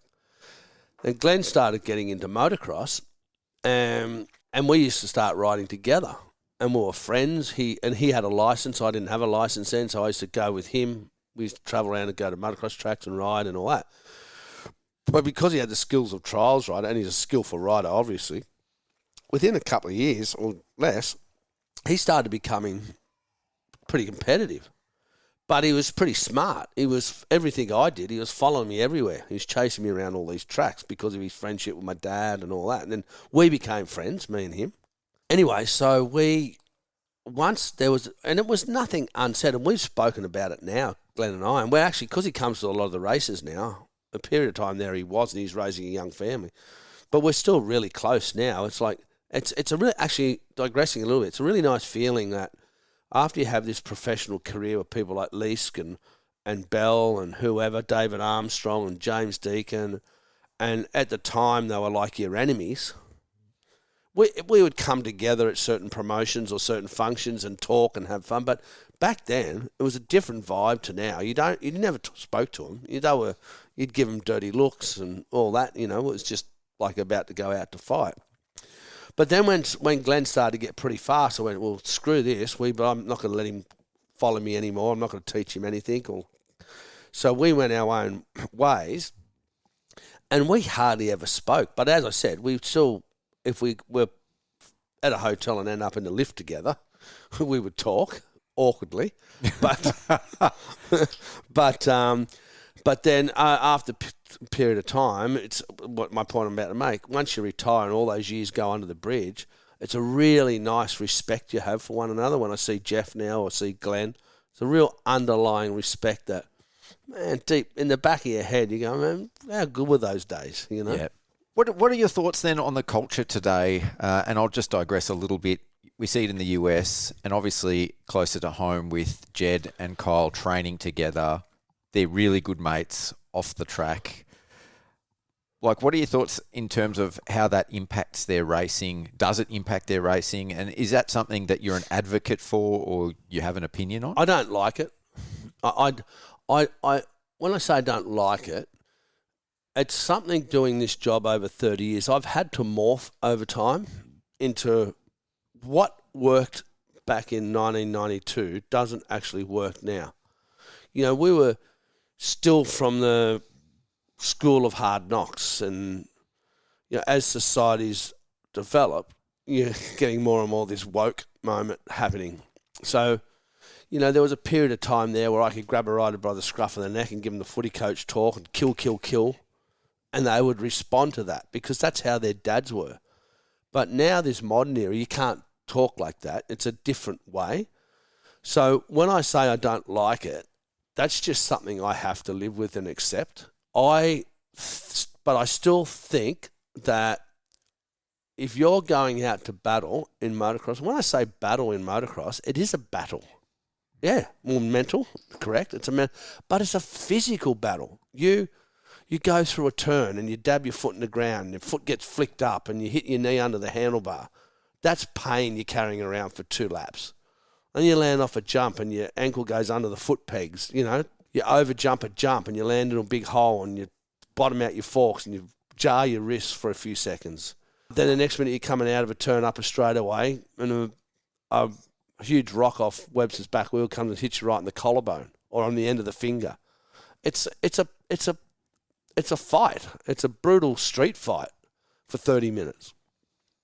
And I just think that you have to have, or you're better off having that mindset going to the starting line than not. I still see it. When I watched the AMA Supercross last weekend, I see Cooper Webb and I see Eli Tomac and those guys going to the start line. They're going out to battle. Yep. You can see it. So there is a huge difference to that than what I see with Kyle and Jed in Australia. But I think where it leaves me with that is in a bit of a tricky position. And Jed and I have had these conversations.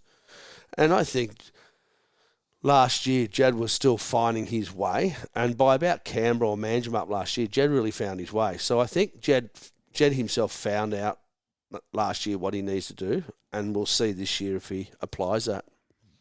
I think one of the things that I see with that relationship, which I find it, like you've said, kind of got to go to the line with that kill or be killed mindset to drive your success.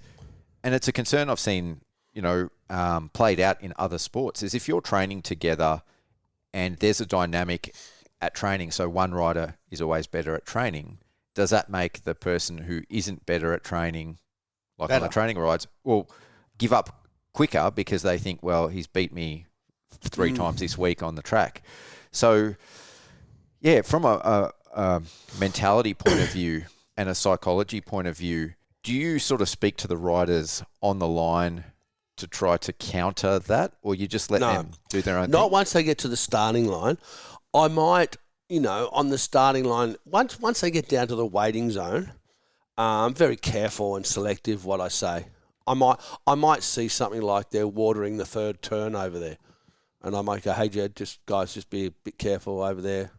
They're watering could be a bit wet." Or I might just remind them of something about that track. Oh, don't forget the first motor, that jump over there. Take it to the left. He was a bit quicker there. Little snippets like that. But during the day and on the weekend, very short conversations, not a lot. Just keep it ticking over. No overload. Yeah. Okay, speaking of mindset then, what do you think it is that drove you to be so successful? What was it about your mindset that gave you that edge? A little bit about what I just said. I was always, as I said earlier, I have a really strong constitution. I knew I could wear people down. I had really good work ethic. During the week, I would work and train really hard. Like, I was a really fit person. I could run under, 4-minute kilometres over 10 Ks. And if you know anything about running, that's pretty fast. And I would ride a lot. I'd ride every day. And I just knew if I could get myself into a position by about lap 5, somewhere in the top 5, because I wasn't a good starter actually, I just knew I could wear people down. Whether it was true or not, I just had that feeling. I was very mentally strong in some ways, but then sometimes if I could get off track really easy, so I could become pretty weak and it could all fall apart at times. But I learnt to develop that over the course of time. I wouldn't say I was the most super talented guy, but I had a really strong work ethic and a big constitution to succeed. And like I said, when I was a kid, I'd always I'd always go and I always worked on the things that I didn't like. And I think that builds you as a strong character. Like, well, I remember sometimes if it was pouring, raining during the week, in the middle of winter in Victoria, and it was freezing cold and windy and shitty day, you'd say, like most people say, I just go to the gym today, but I used to go out to the track and do a moto. You know, even if I didn't drive the track in my clothes, I'd get in my riding gear, put my bike in the van, drive to Barrable, which is about 20 minutes from here, on my own, middle of the week, and pull my bike out of the van when it was raining with the helmet and all that, and just go and do at least one moto and put the bike in the truck, in the van, and come home. And then I went to the next race. I'd go, I bet you no one else did that today. So I was always working on things mentally as well. So that gave you a bit of confidence? It just made me feel like I got an edge on these guys. You know, I've done something they haven't done this week, so that makes me better. And I remember whether it happened or not, but I remember, and it's very rarely if you talk to an athlete, they'll know what I mean by this. I got to a point in 86, 87, where I could go to the starting line and look up and down the starting line, and I just knew I was going to beat those people. I didn't always do that.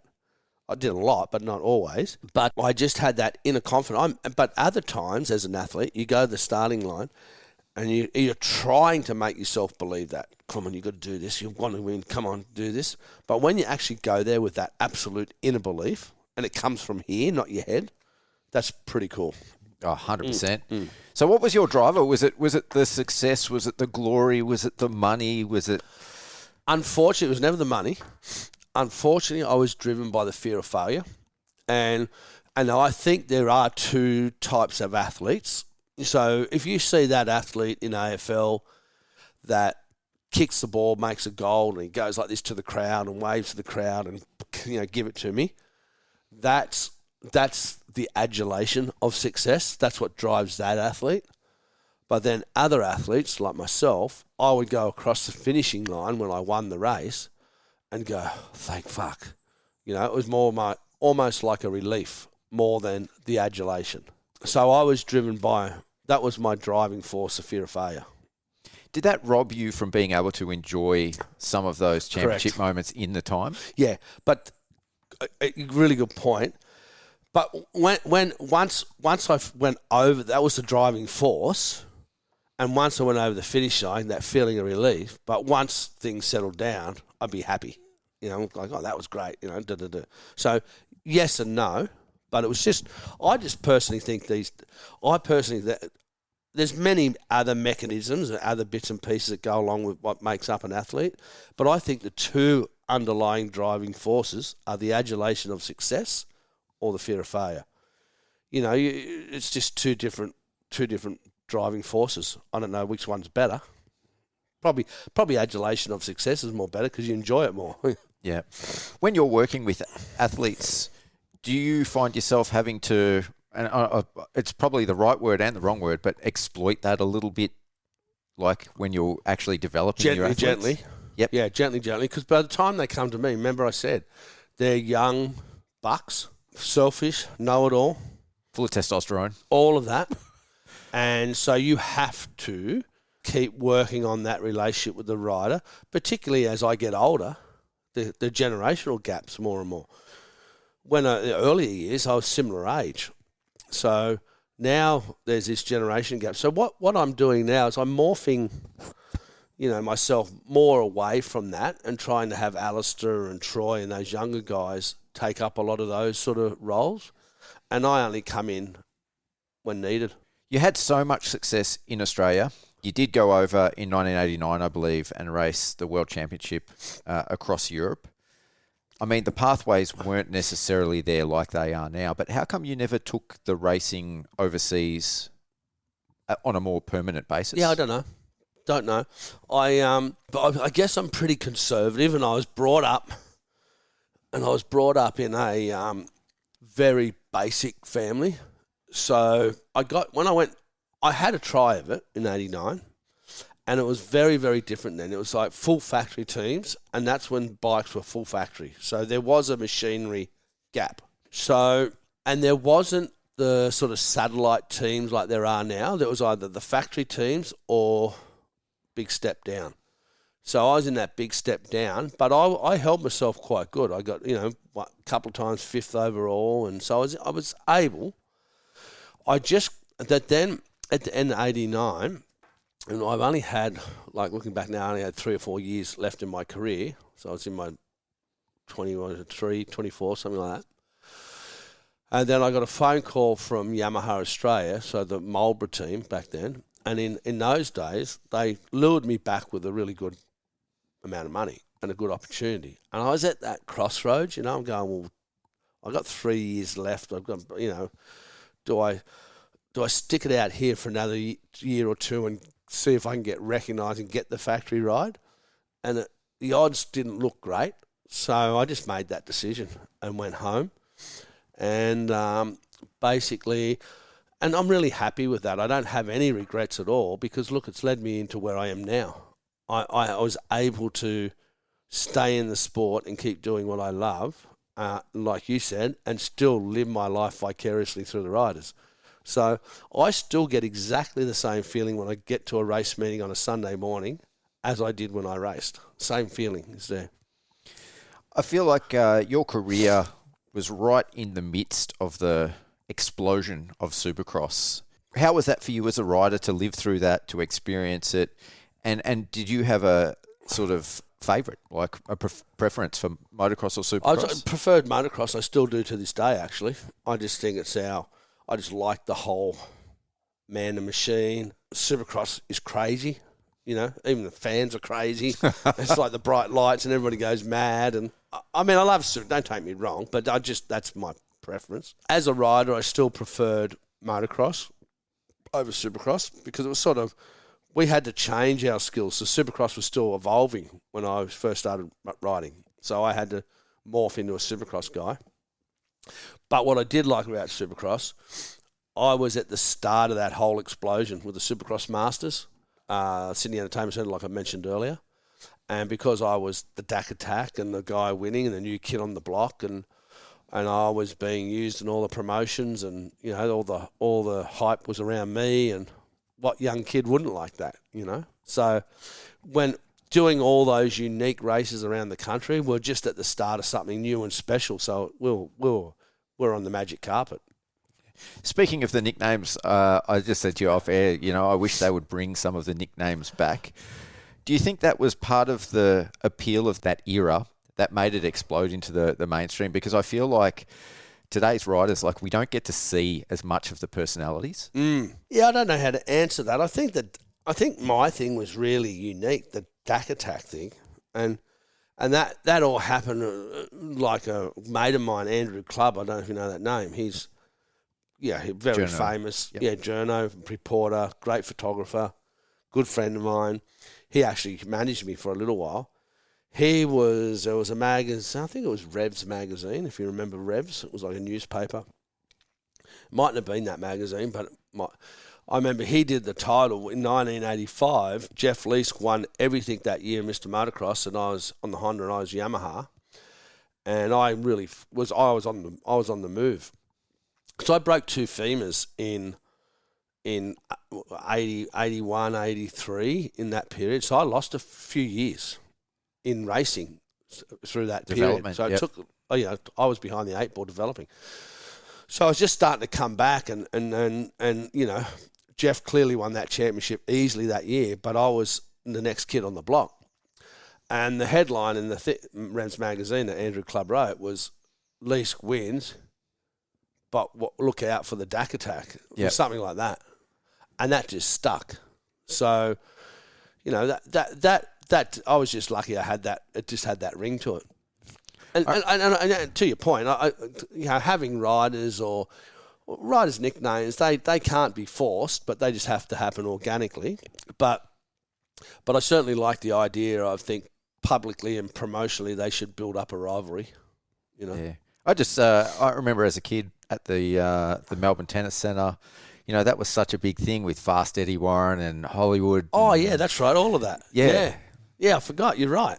Yeah. It was all part of the entertainment, wasn't it? For sure, yeah. for sure. And that was how I caught the bug, so that's why I think for young kids today that might not know anything about motocross and supercross. I actually think that's an overlooked aspect of our sport. I've overlooked it too. Now that you mention it, now I think back, what you just said then took me straight back to the commentators. Fast Eddie Warren and Hollywood Holly. Yeah, it was unreal. Gordon Ward, airtime Gordon Ward or something? Yeah. All right, looking back at your whole career as a rider and as a team owner and team manager, what do you see as your greatest achievement? And it doesn't have to be a single item, but just as a whole. I think just collectively where I've ended up at my point in my life now. I'm very proud of myself that I was able to leave school at 16 and have a successful racing career, which is just a warm, fuzzy thing that happened a long way back. But to manage a group of people for a long time, when you get, and I don't want to sound condescending in what I'm about to say, but I'll have a lot of people say to me, you're still doing what you're doing. Don't you get bored or sick of it? It actually gets better because you kind of know it so well. And if I'm still here at 61 after 30, well, that's just after 40 years, well, it's 40 years this year since 1986. So after 40 years of being at the top end of your game, both as a rider and team owner, and you're still here, means you haven't been a bad person. Means that you've played the game with a straight bat, because there's a lot of people that aren't here now that were around 30, 40 years ago. And it means that you haven't lied your way through. You haven't been a fake. You've been true to yourself and to others. You've been honest to a certain degree. It's like when people say they don't lie. Well, they're a liar if they say they don't lie, because everybody lies about certain things, as long as you don't harm others. But if still being here now means, and that's why I say I don't want to sound condescending, but it means I'm up the sort of top of the pyramid, and by virtue of that, I'm quite proud of that. It means I've played the game pretty good to still be here. Is there anything that you'd do differently if you had your time again? Maybe one little snippet of me says, in 1986, when I won Mr Motocross, then I went to Italy and did what I did at the Motocross to Nations. After that race, I had all these people come up around me, and they were managers and like, who are you? If I had something, because we never had managers in that there now, if I had someone looking after me then, like a manager, and I could have got sold to anybody at that point.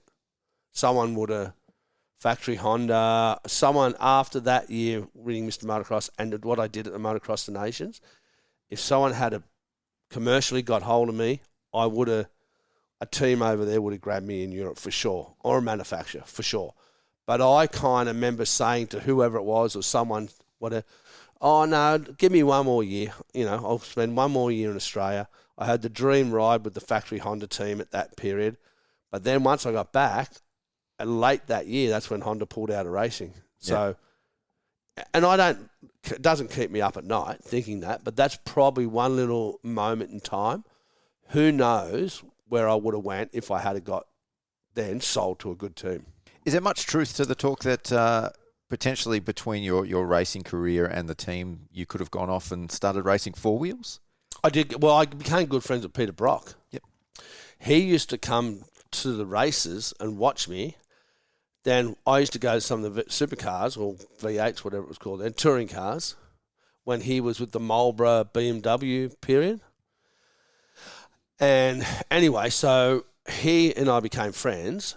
And then literally on the eve before I went to Europe in 89, he rang me and said, Craig, what we've been thinking here, because he said, we're thinking about, because of your profile, we want to put you in the team, and because you're young, and develop you for the future. So I had that offer. Yeah. But I'd already committed to the World Championship. I said, thanks, Peter. Have to decline. Well, I think the motocross world is richer for it. Do you still get a chance to throw a leg over a bike? And would we ever see you at like a Pro MX Vet National? Or? Not a hope in hell. I have no desire to do that. I really don't. But I got a T7 Tenere, which I go, it's down the back. I go adventure riding with mates and all that. All right. Last question to close out the podcast. At the Supercross last year, we saw you get on the burnout bike outside. I mean, the look of unbridled joy that you had on your face on that thing. What is it about motorcycles and motocross that has kept you turning up and getting out of bed every day for the last 40 years? It's just the best sport in the world. You know, it's just the best sport in the world, and I've been fortunate enough for it to find me when I was young. And every weekend I go to a race, and you know, now with the team becomes my family. You know, they're just something I'm very proud of. I'm just so thankful and so delighted I found something in my life. I was brought up in the western suburbs, so I could have gone any way. You know, I'm just so fortunate and so glad I chose a path in life, and it's led me to here, and I couldn't think of anything better. I don't have any other desire of where I would want to be right at this moment. Oh, thank you for that. You're definitely an inspiration. Before I let you go, is there anyone else that you'd like to mention or thank before we finish up? No, not really. I think just all the people that I've worked with over the years, you know, whether it's the mechanics or riders, and some have been, unfortunately, we're split on bad ways, but that's the journey of life, right?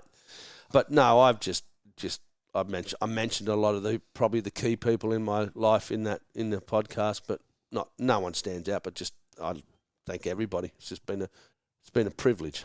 Oh, well, thank you so much for your time today. Thanks, buddy. Thank you. And that brings us to the end of this episode. Massive thanks to Craig Dack for taking the time to have a chat and provide us all with some insight into his life and achievements.